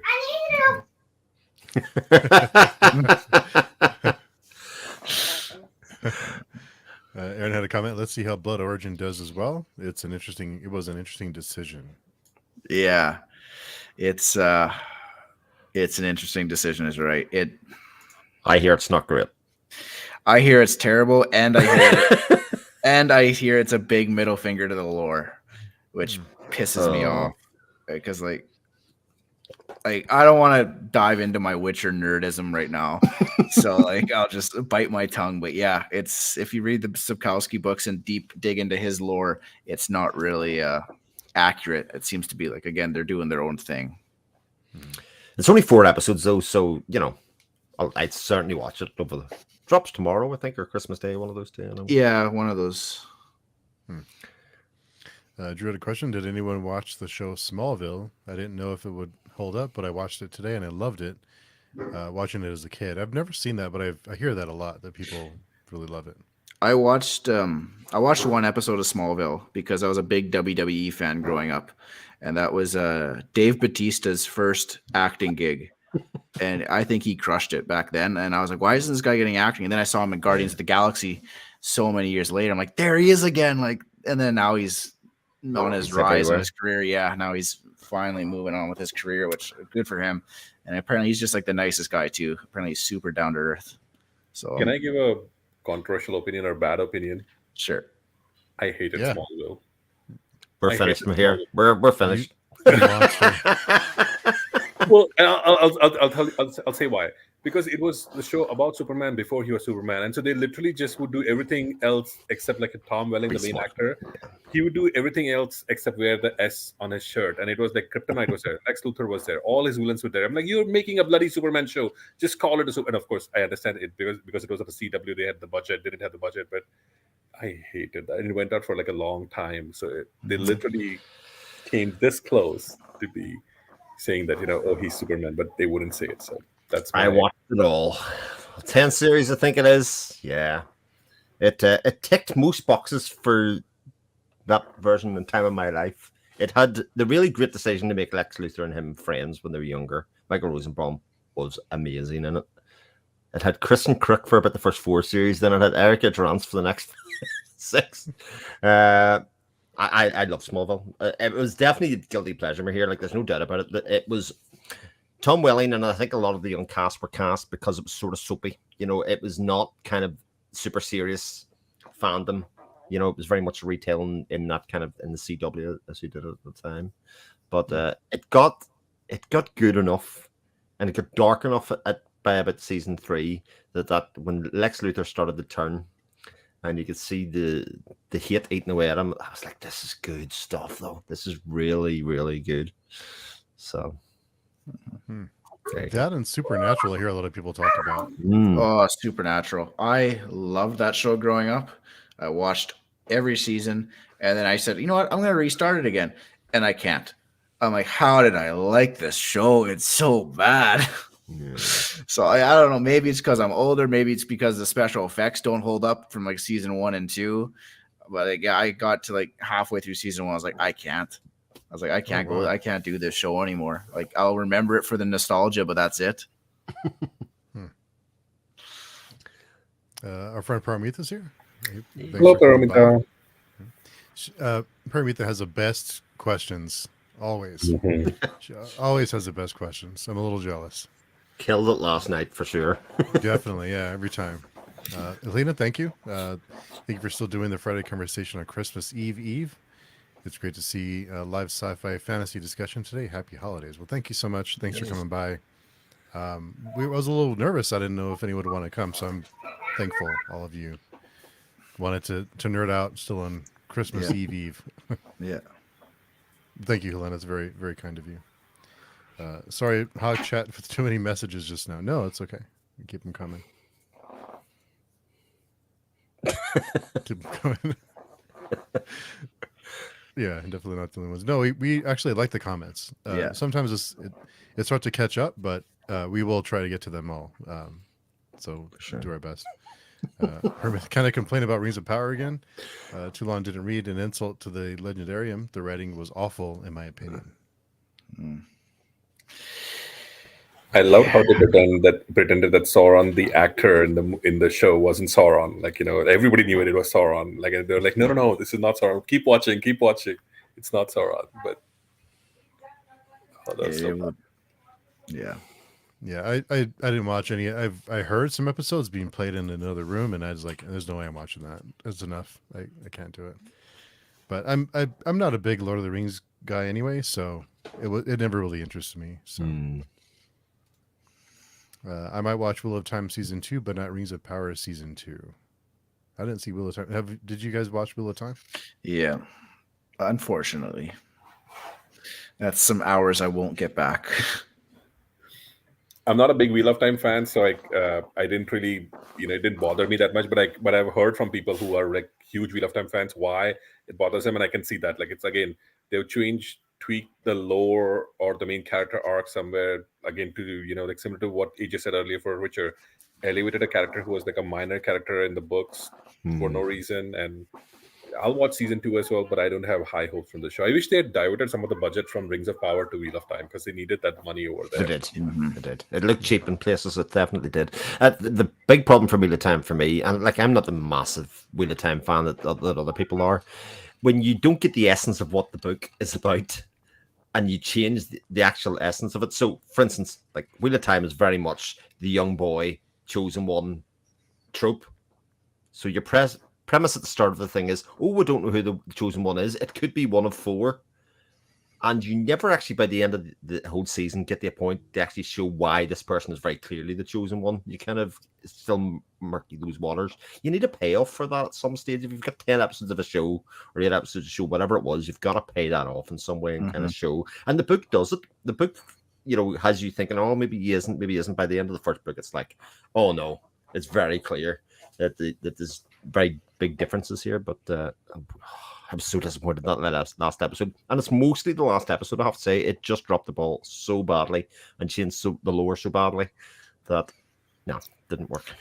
I know what you mean. Sorry, go on. My question to everyone here is, since we're talking about, I think earlier we said, oh, there's not a lot of fantasy movies and TV shows, more so sci-fi. Who would be like if one wish list, like the head executive from Prime or Netflix comes to your door and says, hey, what book should we adapt? Which is the book you're picking, and I guess why? Great question. Who wants to go first? I would say The Witcher, but it's been done, and I don't like how it's been done, so I don't have a lot of faith. I have many things in my head, but they're all like less popular shows. I mean, less popular books, but they could be adapted really well. So I'll go last. But I think that's where my head goes as well, because the expectations for something like Mistborn's going to be made here not too far away. The expectations for that, and I expect it'll be done very well, will be so high that it'll be an unrealistic expectation. It'll get an awful lot of hate beforehand. Whereas if you pick a really good story, like my answer to this is usually the Tide Child trilogy by R.J. Barker, right? I think visually as a TV series, it could be fabulous because it's got really interesting characters, and if you get the casting right, the thing will take care of itself. Plus, it has that sea dragon thing going on. It completely work. Or even something like The War Eternal by Rob J. Hayes. I know I've mentioned this quite a lot on here as well, but again, a really interesting central character that kind of the whole show revolves around, I think could be done really, really well, and doesn't have to be really a massively established IP to make it work. I have a lot of books on my mind, a lot of books I'd like to see adapted, like Ash and Sand. Yes. I'd love to see Manifest Delusions. It'll never happen, but I mean, there's a lot of series in my head that I think I would love to see on screen, but I think the one that is a slam dunk successful. I'm not even a big fan, but the First Law trilogy would be, it would kill it. I mean, I'm not a big fan of it, but it's just begging to be adapted. I think it'd be a slam dunk hit if done right. I would say, similar to what Steve said, First Law, just because it's one of the easiest shows and it's not that expensive, so it can be made and it will be done well. In my mind, to again what Chris has said, the lesser known books, actually, I would say, Steve, Ash and Sand would make a fantastic adaptation. They just need to cast Ruka right. Like, they need to write and get an actor who looks bulky or who can be made look bulky, but not like Marvel bulky. Just get him scary bulky, and if that done right, Ash and Sand would do well. Have you? I'm trying to think. There's a series called Otherland or Otherworld by Tad Williams. Tad Williams, yes, which I've read. I love that show. It's like Lost meets, how do I put it, Westworld before Westworld was written or Westworld was created. So it's really good. It's 4 seasons only. It would do really well. I think of what else would be a good show. There's a book series which I really love called it's by Sarah Ash called The Tears of Artemon. It's kind of like if Alexander the Great fought Dracula in a land where magic and science were also, it's like medieval 18th century Europe where gunpowder has just been discovered, Mhm. and of course it's the clash between magic and science with the background of angels and stuff like that. So, oh, and Never Die by Rob J. Hayes. That would make a fantastic movie. Sun Eater as well is another great one as well. But it's so thematic. It's never the same genre book to book, so it kind of makes it maybe a bit tougher to do. But the stuff that happens in that's amazing. I think someone mentioned Books of Babel by Josiah Bancroft in the comments. That would make a fantastic TV show too. Again, need to cast the right people, need to cast the right writers, but if done well, it is going to be superb. House of Leaves would be a great adaptation if they would. I think that would need to be like a long series. I think it would take like 3 or 4 seasons to tell that story. But it would be great if they did it right. If they made it like a mystery, or if they told it like you would read it reading the appendix. I think it could be really, really good. Has anybody read First Binding? Oh, by R. Verding, no. Yeah, No. that could make a very exciting TV show as well. Like multiple seasons, multiple books. It has lore. It has, it's set in like, it's not the typical European one. It's Mediterranean Europe, South Asia, Silk Punk Road. It has got like it can be made exciting. At least I feel so. Yeah, I think Zamil Akhtar's books would probably work very well as well. Especially I've read Lightblade and it's very Matrix-like, but exciting. There's definitely stuff. I can see the end of every episode, if you know what I mean. When I think of something like Lightblade, I can just see the beats happening episode by episode as it goes along. What about you, AJ? What comes to your mind? So, other than The Witcher. Other than The Witcher, I mean, I'm a little biased. I'd like to see my own on the screen at some point. But You gotta put it out there, Yeah, I gotta say it. yeah, honestly, I would really love to see Poppy War as an adaptation. Poppy War, okay. Yeah, I love those books. It was like, oh man, I really like it. So I'd really like to see that. I finished partway through Richard Nell's Ash and Sand trilogy, and I loved it. It's just I haven't got back to finish the series. So again, that's something I agree with you. And there's one more that was on the tip of my tongue, but I can't think of it. I can picture the cover, but I can't. Oh, that's gonna bother me. It was very minimalist with like red and blacks. I know that's not helpful, but I see it in my bookstore every time I go. I'm like, that was such a good book. Here, actually, hold on. I might go look at my bookshelf. Yeah. Well, by the way, we guess what the book is. So. Red and black. Yeah, maybe Never Night is what I'm going for. Never Night. Oh, that's actually a good guess. He's back. Let's see. Yeah. I can't believe I didn't remember this. Berserk. It's a manga, but Oh. a good live action Berserk would be amazing. You're reading that next month? Yeah, I'm excited for that. I think Holly Tinsley's series of Vanguard Chronicles would be a cheap Yes. adaptation. It's low, kind of low fantasy. Would be Yeah. good. Yeah. I think hers would be amazing. To shout out some indie authors, I think Sean Crow's Godless Lands or Valhalla Steel would both be very good adaptations.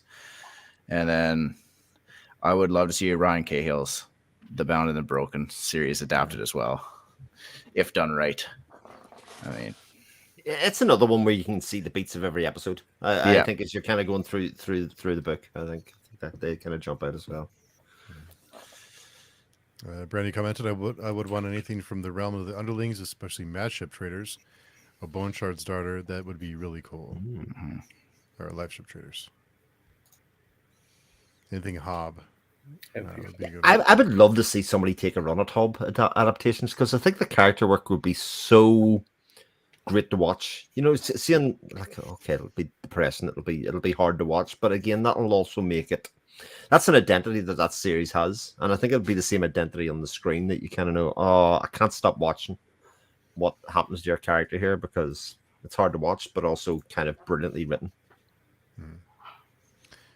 Astrokeep comments, the secret of adaptations for me is that it should be done via animation and not real life. It will be less costly, that's for sure. Yeah. For sure. Yeah. Pardon me, the commented, after watching Dune Part 1, I would say The Left Hand of Darkness by Ursula K. Le Guin Yeah. by the same maker, because they are one of the rare ones who actually read the book. Yeah. I think Villeneuve is Denis he's the Villeneuve. next level. Yeah, he is brilliant. Have any of you seen Enemy? I With, have. Jake I love Gyllenhaal? it. I love that movie. Enemy, Prisoner, Sicario, all of his films are just amazing. The best one is Ensemble, though. It's unreal. What a great movie. What is it called? Ensemble, you call it. Is it his first? I think it might be his first. It's absolutely. He'll make movies the rest of his life, and he'll never get the emotional levels of that book. It is incredible filmmaking. Even Polytechnic that he did about the shooting in the tech in Montreal is really Incendies. effective. Oh yeah, okay. I love his Arrival as well. That's one thing Arrival's that doesn't brilliant. get really talked about, but that's possibly one of the best adaptations of sci-fi stories ever done. For sure. That movie, yeah. Yeah, I was going to say he just gets visually what's appealing. You know, what will work on screen and what won't work. You know, the kind of the bits to show and the bits not to show. I think that's the bit that he really has a talent for. Prisoners is great too. Yeah, I love that show. That's a good movie. I think, again, Hugh Jackman absolutely crushes it in that movie. He really steals the show in that one. I think I kind of, not that I didn't take him seriously, but his performance in that movie he moved up a level in my mind. But yeah, one person, I was just talking about this with a friend of mine. One person who really, really stepped up as an actor that I didn't think would ever be a good actor in the role he was Bryan Cranston in Breaking Bad. You know, I knew him as Hal and Malcolm in the Middle. I'm like, how is that goofy guy gonna be like this serious? And then he just absolutely crushed it. I'm like, holy crap! Like, the dude's got range. I would love to be in the writers' room for Breaking Bad and for Better Call Saul. I mean, because those writers are just, next level stuff they're doing.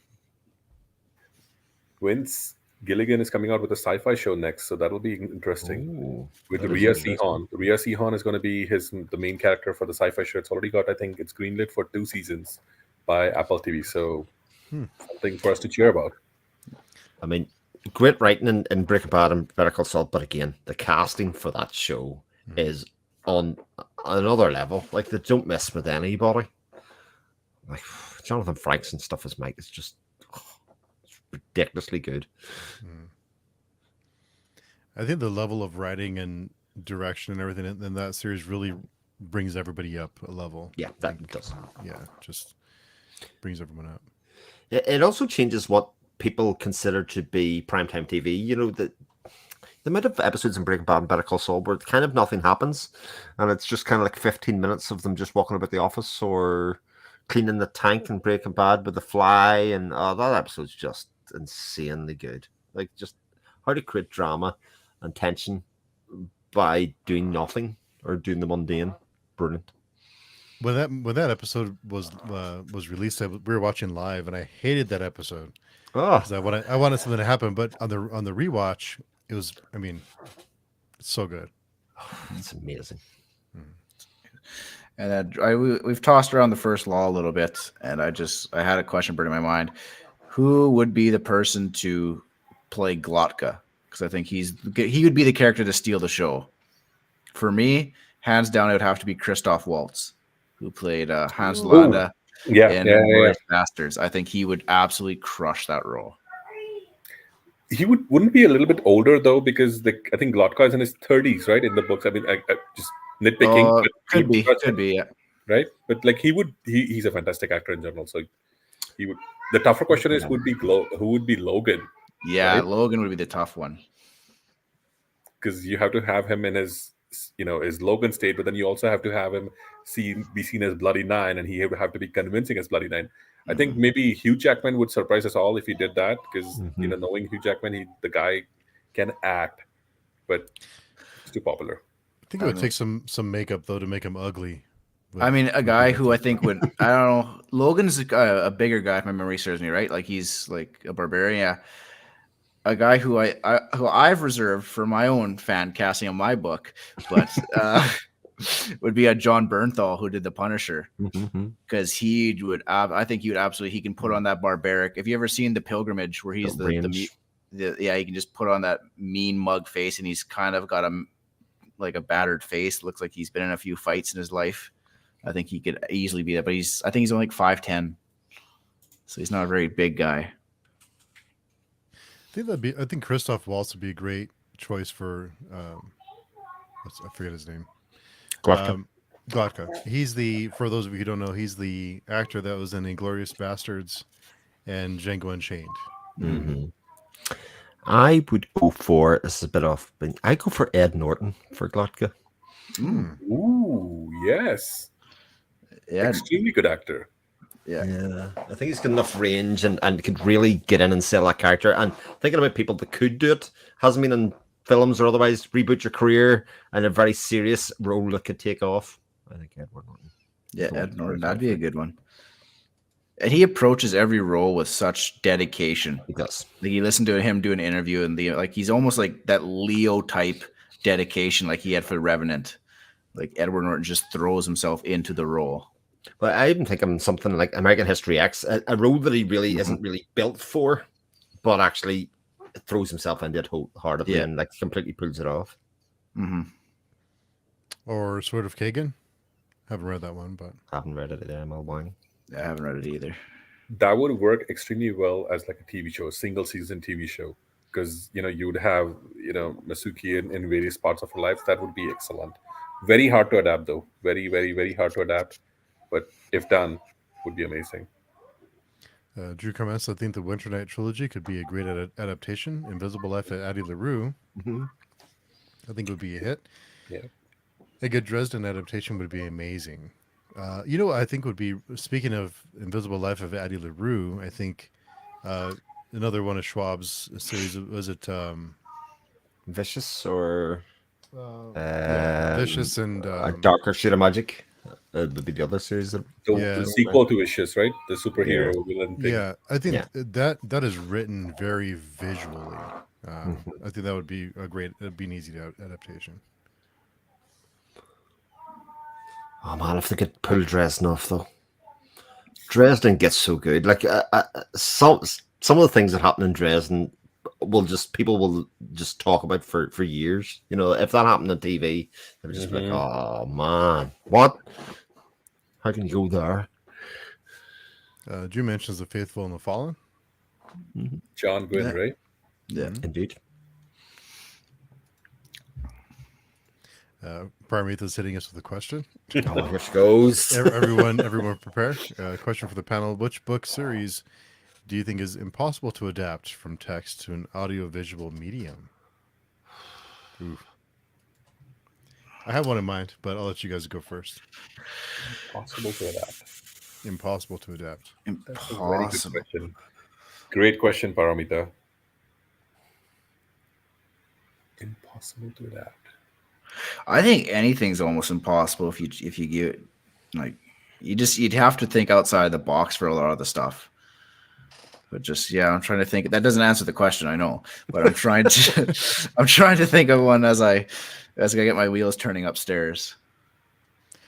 Just think with the best writers, best everything, what could not be adapted? I mean, there's enough evidence to suggest that Discworld will never be adapted well. I would say the Mahabharata. It's an Indian epic, so you might not have heard about it. Paramita, I believe, will know about it. But the Mahabharata, in my opinion, is almost impossible to adapt. It's the world's longest epic. It is chock-a-block with characters so good characters do bad things, bad characters do good things, and it's like very hard to kind of get the moral compass about all that. It has magical battles, it has space battles, it has demons, it has different races, it has everything in it. That for me is the one TV, and I certainly hope that one day it can be adapted into a TV series or something like that, but it would be impossible to adapt. But of course, it's my opinion, so I'm gonna shut up now. Oh, I got an idea. I just got to Google what the hell it's called. Oh, Chris, what's on your mind? What do you think is impossible to adapt? I really don't know. See, it's usually something that's very heavily internal monologue, but like was suggested earlier on, something that is almost all the juicinesses and that stuff's very hard to do. But I can't think what it would be. I think something like Gunmetal Gods would be really hard. Mm-hmm. I was gonna say like it's not a book or a series. I was gonna say The Call of Cthulhu by Lovecraft. I think that would be a very tough one because it's all narrated by a guy saying, I interviewed these people and this is what they told me. I think that would be a very hard adaptation unless you like remove that narrator and just made it one fictional central character about it. Then it could work. But to be like a Puritan adaptation, I don't think I could see that work. Also, Second Apocalypse by R. Scott Bakker. That would be next to impossible because there's too much darkness, there's too much sexual violence, and the creature effects which he's describing in the books. It would be like the budget would be blown away. I think, to my mind, I think that's next to impossible.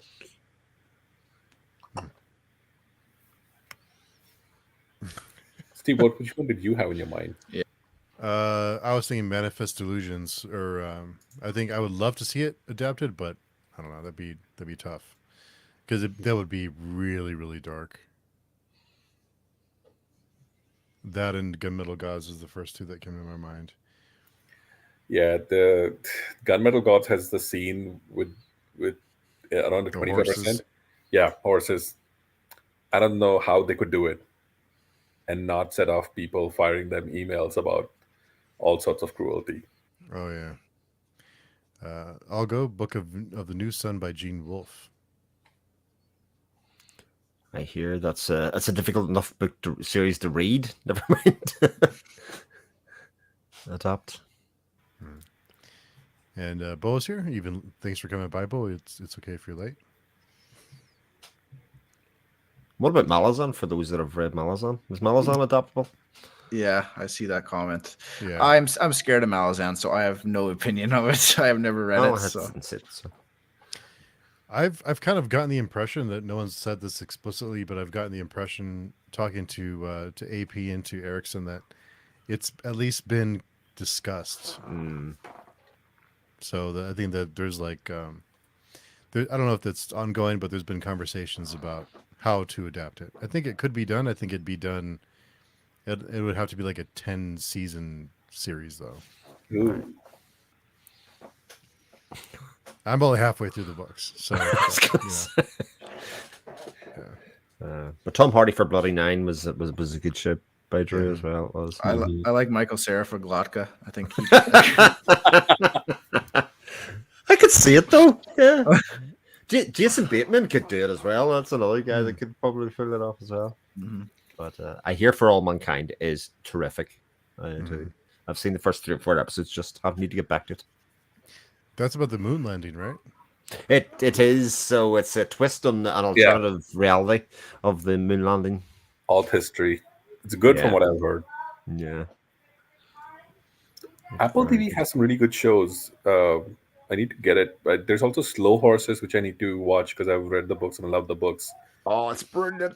It is so brilliant. I know. I need to get it, but I'm waiting for the 3rd season of Ted Lasso. So when I get that, I'll just watch all of the other shows as well. Severance is amazing as well. That's from this year. Also really terrific.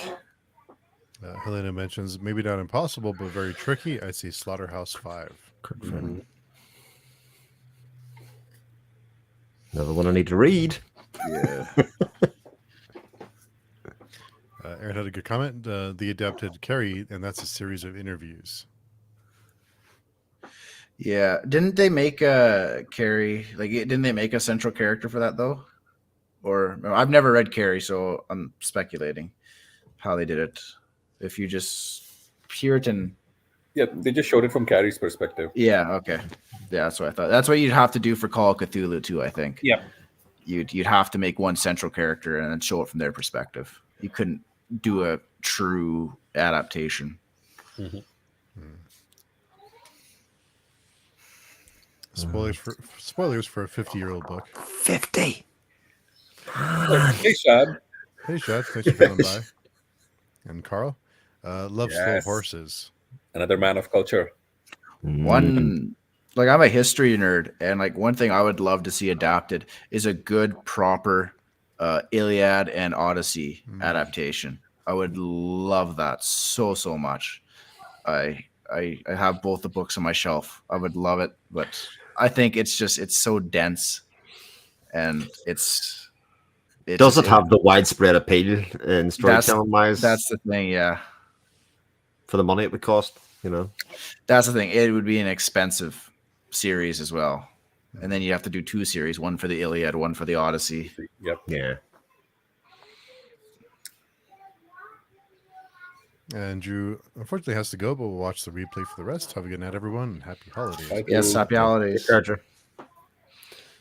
Paramita has another great question.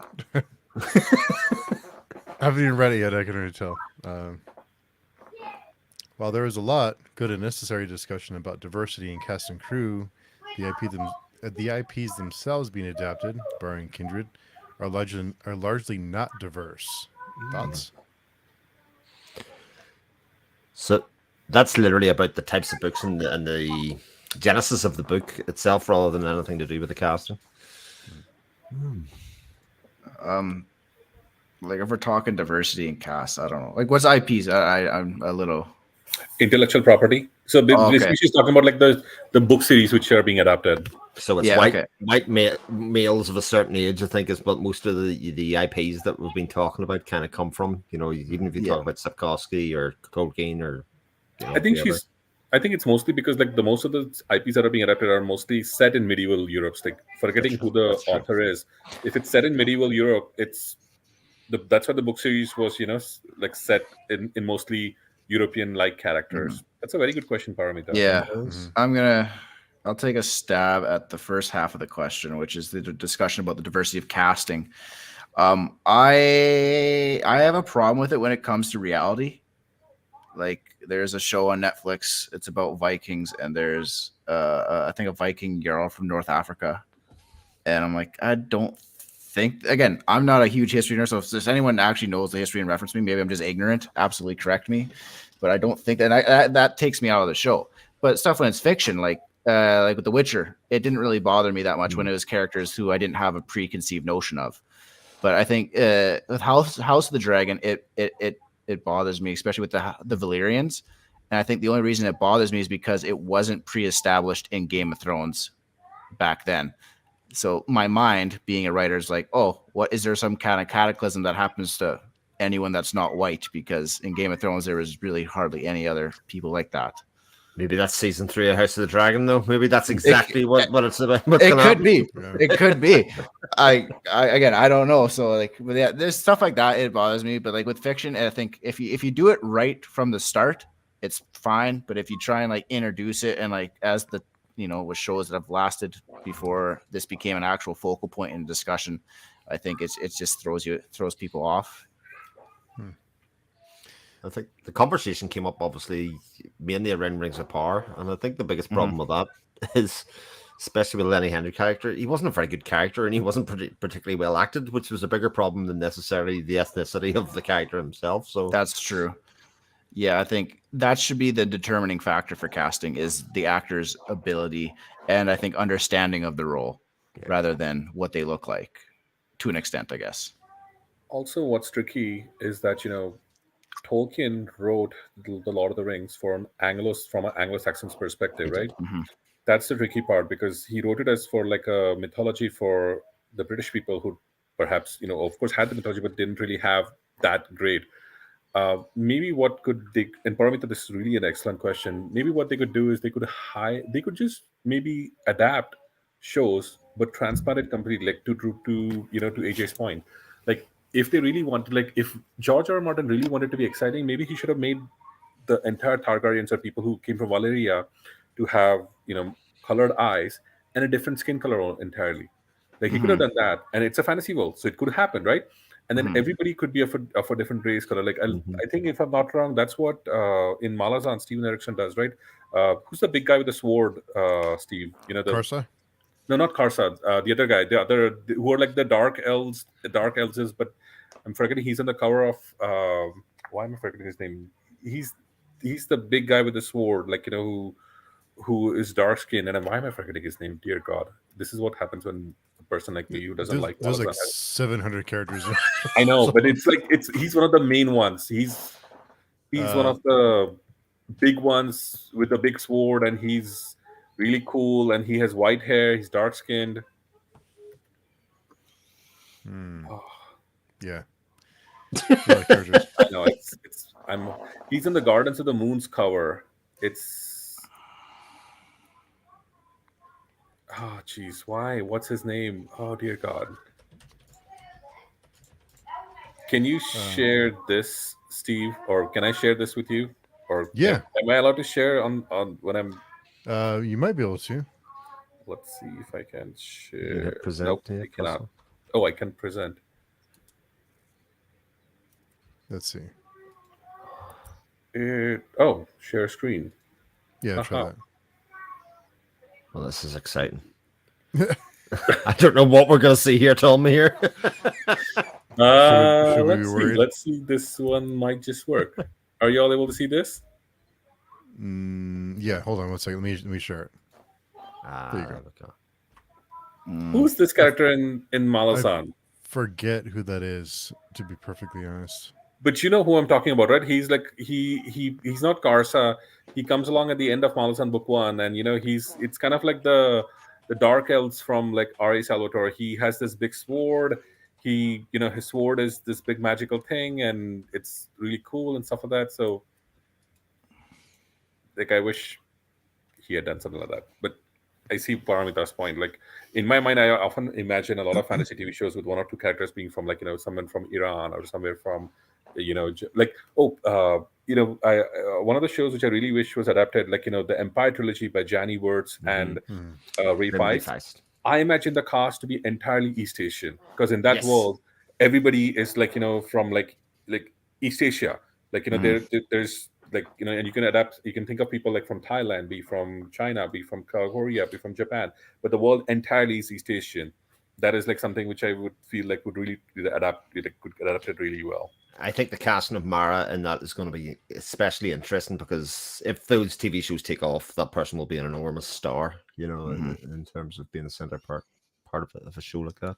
But I agree, it's Asian inspired. Do you think part of the problem there, though, is that, and I could be wrong about this, obviously, that a lot of the publishing houses are very much based in the Western world, the ones that we generally reach from. So actually, the source of the books isn't getting from their origin place to that, and as we know, publishing houses aren't necessarily taking much of a risk on things that fall outside a certain region.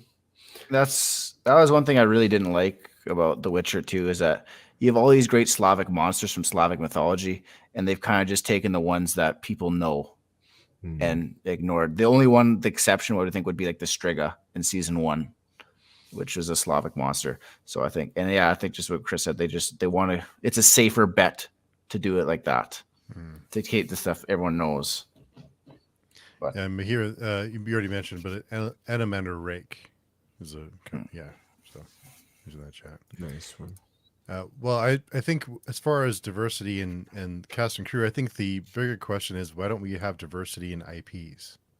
That is, I was trying to think of that as I was going on about the cast. I think that's what's more important is telling these stories from people from different perspectives, and I get it's risky. It's we talked about them being risk averse, but they can take the amount of money they spend on Rings of Power, and they can make 10 different series from other people from different backgrounds, different cultures. They can make all these different stories. So that, I think, is a bigger problem. Is let's tell these stories from people who come from these different perspectives. If that's really what we want, then let's get those perspectives, those stories told. I think the problem with that is that, again, we've kind of mentioned with it, is that they are looking for slam dunks. They're looking for the series that have been established, the bestsellers, the New York Times bestsellers. And to do that, they're going back to the early 2000s, 90s, 80s when fantasy was very much a boys' club. Yeah. Now, you know, we're getting a lot more female authors and a lot more authors from minority backgrounds coming up. So I think we will see that eventually. I just think it'll take, unfortunately, a little while until those series become slam dunks and become bestsellers. That studios like, oh, they see the cha-ching, the dollar signs in their eyes. Yeah, this isn't just a fantasy problem either. This is, I mean, you can go to crime, you can go to pretty much any genre or TV that you can think of. It's still not very diverse, and actually, you know, celebrating and giving those people the opportunity to present the stories on screen is extremely important. Mm-hmm. I mean, I think Mihir, you mentioned the MBH earlier. Just imagine adapting Sons of Darkness. I mean, a story like that would be, you know, those are the kind of, so you can take. So I think Rings of Power maybe broke even. We could only speculate, but if they took a risk on 10 different IPs, one of them will take off. So, Mm-hmm. I think that used to be Netflix's ideology, right? Grab a bunch of darts and throw it at the board and see which one sticks. Yeah. And I think it'd be nice if they did that, and then they actually had a selection pool that wasn't just white men, and they had a pool of everyone. Mm-hmm. Aaron mentioned the Vikings likely did hit the North American coast, but how many of those peoples were absorbed in their culture, don't know.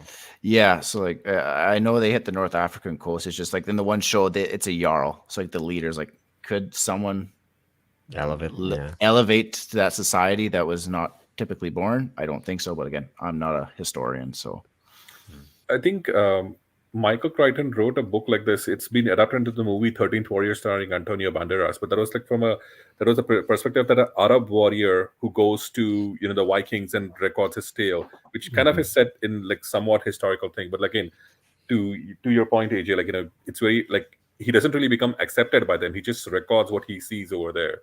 So yeah. Is it Eaters of the Dead? Is that the? Yes, Eaters of the Dead. It's a book, and then the 13th Warrior is the movie, if I'm not wrong. Yeah, it's a good movie. I enjoyed it. Yeah. Helena mentions the more diverse the actors and stories, the better for me, as it's great to see the influence of different cultures and increased representation. Yeah. Also, please may I check any good recommendations for horror fantasy, please? Perhaps Gormenghast. That's not really horror, right? I'm not sure. Horror fantasy, so I think probably darker horror fantasy.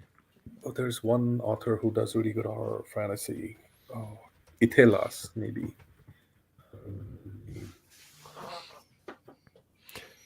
Not my area of strength for sure. Yeah, definitely. Stephen King's the be all and end all as far as horror goes and things that I read. I'm looking up Gormenghast now because I'm curious. Fantasy fiction, gothic. So I found one. Just like the darker fantasy. Go ahead. So there's this book called Heaven's Needle. It is a way older book. It's by this lady named Leanne Merciel. It is superb horror fantasy. And when I say horror fantasy, it's not dark fantasy. It has aspects of horror set in a fantastical world combined really well. It's one of the series which I really like, but the author, somehow the publishers dropped it after book 2, which was Needle. What was the name again? Heaven's Needle is book 2, and book 1 was, I think, River King's Road, which is they're pretty different from each other. River King's Road is more of like a sword and sorcery book, but then River King's Heaven's Needle is horror fantasy. I've been looking for actually horror fantasy. I don't think there's a lot of horror fantasy around. I'm trying to think what it would look like. You know what I mean? Because the horror genre is its own very specific thing. It would be cool though, you know. Just imagine, like something like an alien in or like Predator in the fantasy world. What is that? The novella was it Giles Christensen? I think that's supposed to be like fantasy horror, right? Yes, the guy who did Lancelot and stuff, but it's the one he didn't. Hellmouth? Hellmouth is exactly the one. Yeah, it's like a novella thing, isn't it? Yeah, Heard of that though. Haven't read it, but it's on my Kindle waiting to be read. Hellmouth by Gallus Christensen. I heard that was fantasy horror. Oh, I want to check it out then. It's only 50 pages long, but I hear it's really good. But Hell's Mouth? Hellmouth? Hellmouth. I was gonna say, does Buffy qualify then as horror fantasy? It must do, surely. Last, yeah. Oh, Giles Christian. Ooh, interesting. He did a really good. AJ, this is for you, maybe. I think Giles Christian really did like a fantasy series based on the Odyssey. Ooh. Yeah, if I'm not, because that name is very familiar to me, and I might be wrong, but let me just check before I tell you something. Merry Christmas to me. Gonna go.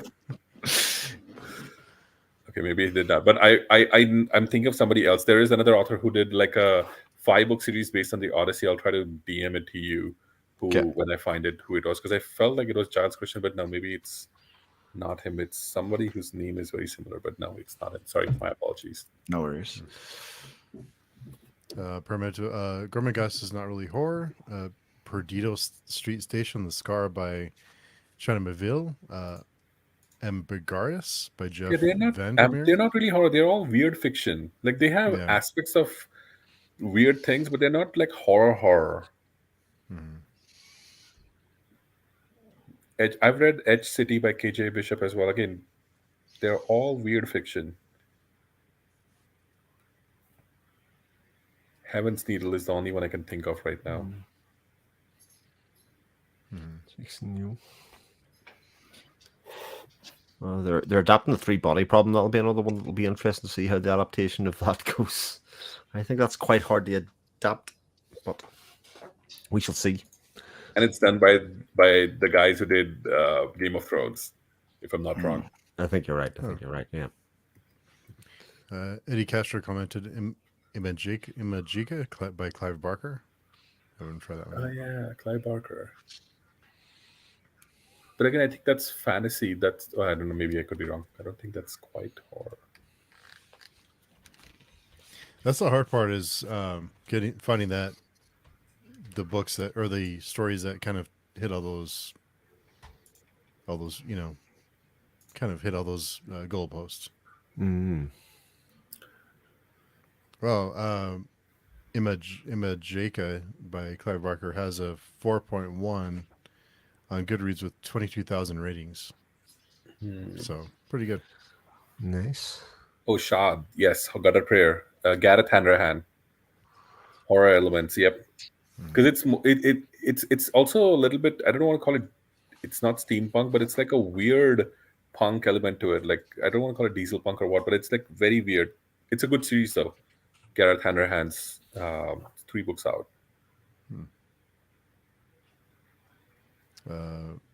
Weaving World by Clive Barker would also be great. Prometheus mentioned. Shada, good fantasy with horror elements is Gutter Prayer. There's so many books to read. It's hard to keep on. Certainly are. Every week I add more books either to my cart or to my to be read. It's like if you could stop time and then just grab all the books and start reading, it would be amazing, right? That's the hard part, yeah.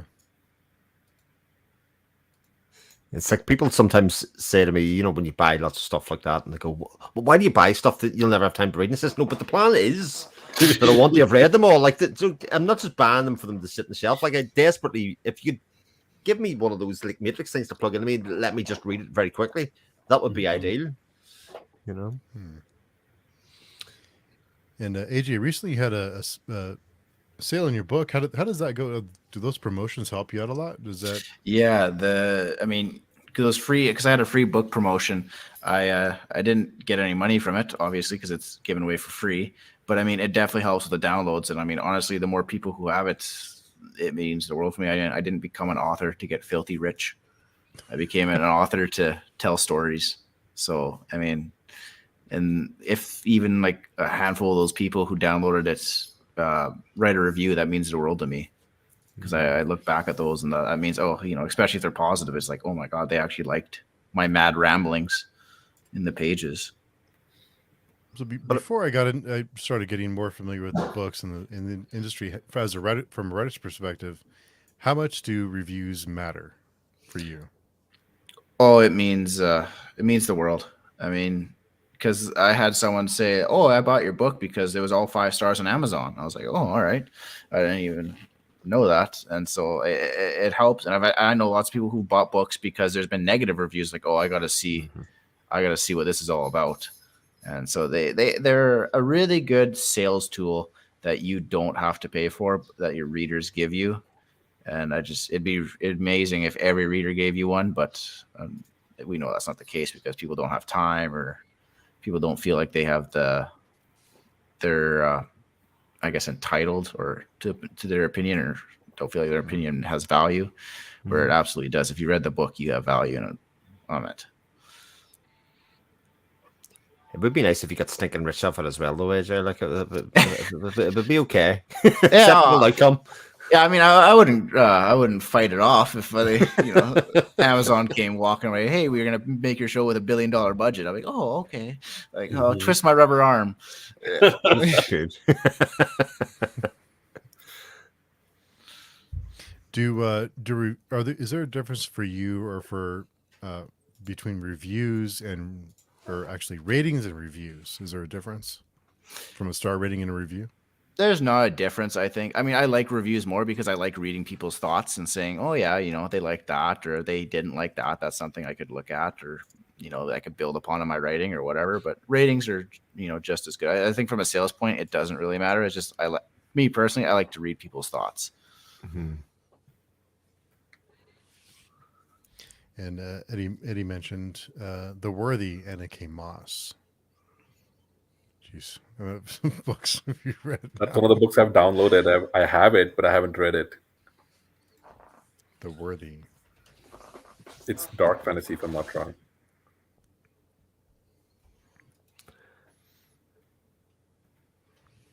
There it goes on the list.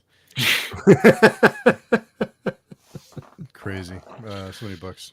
Permeate a related question.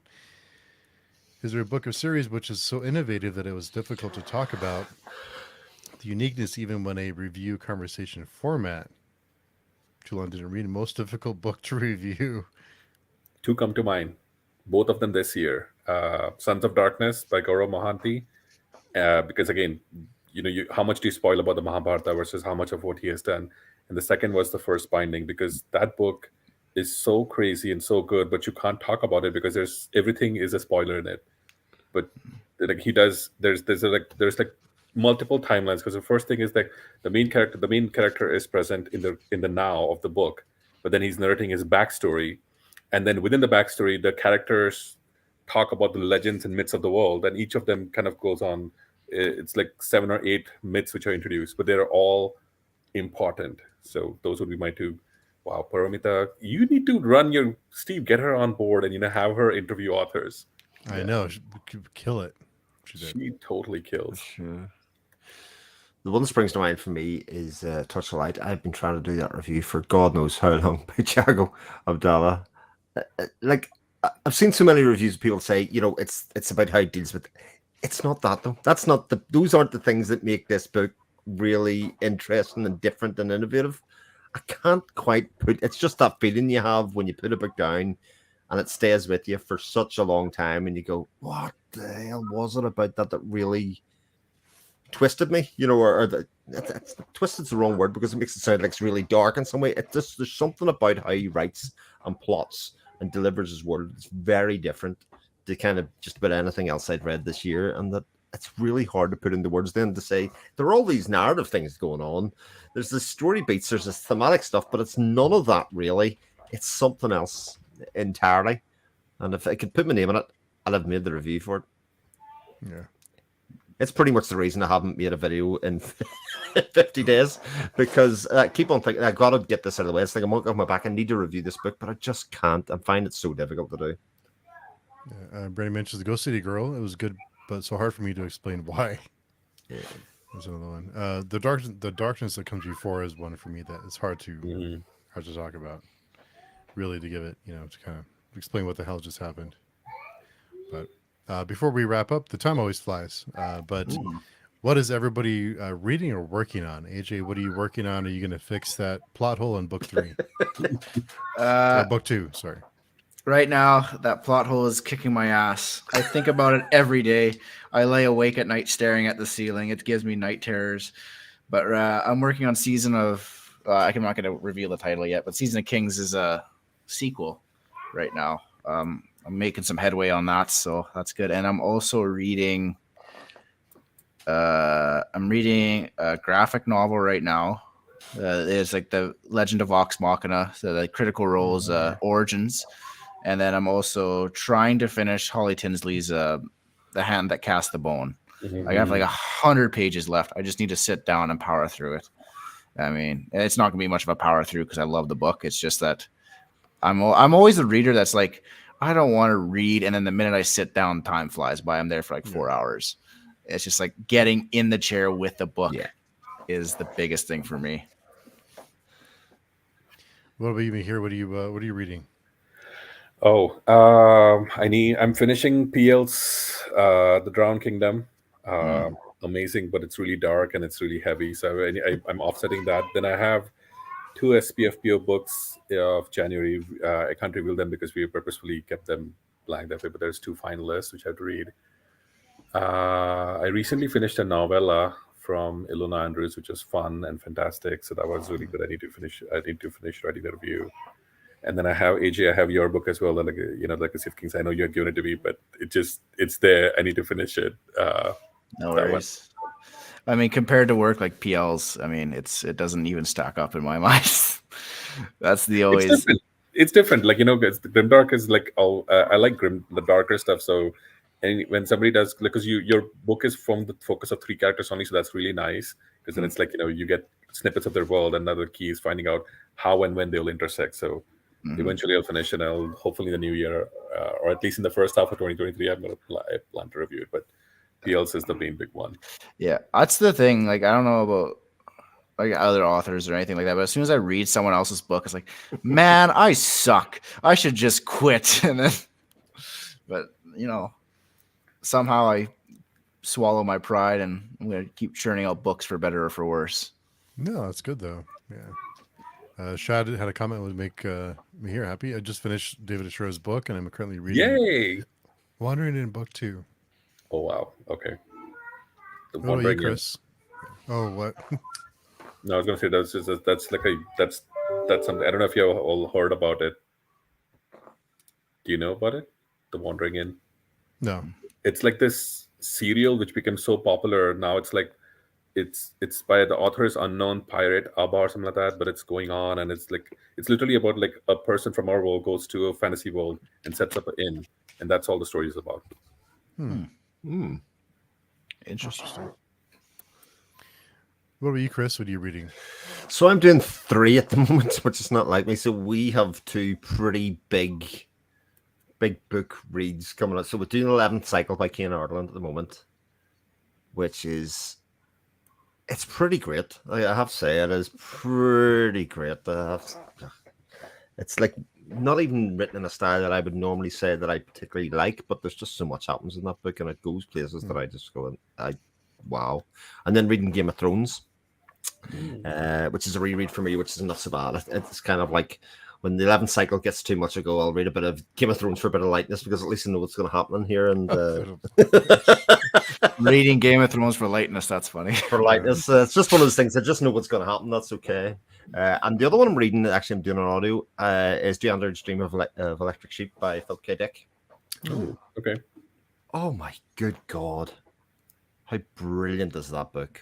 Oh, it's the opposite of heavy in the other side of the coin, because you read a chapter and you just go, there's just so many thematic ideas in here. Like, it's not a big book, but the chapters are just full of stuff, and you just go, your brain's just swimming after it's going. The genius of what's went into this chapter is unbelievable. How this one little thing that he mentions actually permeates, and what that would mean for society and all of that kind of stuff for the line. That kind of classic sci-fi. I sometimes forget how utterly amazing it is in terms of, like, they wrote this stuff 70 years ago, 60 years ago, whatever, and it's like so relevant and so on the money, and just amazing, just really amazing stuff. I'm reading The Judge and I. We're going 4 chapters a week for that one. So 4 more chapters this coming week. Finish that off. And then I'm reading Brother Red. I think Mihir, you're going to join us for that one, right? Yep. Adrian Selby. Adrian Selby. His action scenes, especially, are very well done. But about halfway through that one. So have till Wednesday to get that one. Loads of time. Yeah. Plenty of time. Yeah. It's tough. There's stuff to keep. There's so many books you want to read. It's hard to keep Yeah, up. for sure. I know I'm gonna die with a giant TBR, so maybe they'll just bury me with my books. Yeah. Just throw a bunch of books in the coffin and just throw me in the ground. What a way to go, though, AJ. That's the way to do it. Like the Living the Egyptian dream. pharaohs, they would die. When they would die, they would be entombed with all their treasures. It's like, it's perfect, Yeah. You die, you get entombed with the books which you love. Plus, it also solves the problem that I'm worried about when I die, is that somebody will come after, I'm in the ground and the morning and all that stuff's happening. I'll go, what are we going to do with all this shit? Just put it in there with him. Yeah, we'll get rid of it. May as well just put it in, indeed. Yeah. So before we sign off, Mihir, where's the best place for people to find you? That would be on the blog, fantasybookcritic.blogspot. I also handle Fantasy Book Critic's Twitter feed, so it's at Fantasy Book Critic. And we are also found on Instagram recently, when Instagram decided to not shadow ban us, so at Fantasy Book Critic as well. You can message us everywhere, you can email us, and we will hopefully respond back to you as soon as possible. Nice. Chris, where can people find you? So, sort of on my YouTube channel, there's something common, I swear, at my name. On Twitter at 7 o'clock shadow, and also on the page tune forums, which have been lighting up, I think, particularly in the past couple of weeks, etc. There's been a lot of activity on there and a lot of really great conversations. So I encourage you all to join in. Yes. Good to hear. Spending more time there and less time on Twitter. So For sure. And AJ, what about you? Where can people find your books so you can go buy them and write reviews? You can find them on Amazon. That's basically where everyone gets their books now. I mean, they are supposedly in stores through their expanded distribution program. So if you go to your local bookstore, they might be there, or they should be able to be ordered in if they're not there. You can get in contact with me on Twitter or by my website. Twitter handle is Rettger22, same as my last name. And then my website is just www.ajrettger.com. So I think that your link tree is in the description. Ah, nice. Yeah. The link tree that I've never updated since I first became an author. Oh no, that's bad. No, you told me. Yeah. There's nothing. I gotta get on it because there's not a link on there to Season of Kings, and it's been out for like 6 months. I'm like, ooh. Oh no. Like, be sure and change that because Twitter might ban you for posting it now. So shoot, that's true. Careful with that. Yeah. I think they reversed that policy, but thankfully, I think so. Yeah, it's been kind of nutty there. Yeah, completely. And AJ, I found the author series, the one I was telling you about, the Audacious one. I'll DM you or message you on Twitter about it. Nice, thank you. Yeah. So hope everyone has a great holiday. Thank you for coming by to hang out with us. We weren't sure how many people would come by because it's busy and everyone has things to do. So thanks everyone for hanging out, and hope everyone has a great holiday, whatever you celebrate. And if you don't celebrate, then hope you have a good weekend. We'll see everyone next week. Bye, everybody. Bye. Stay safe. Stay warm.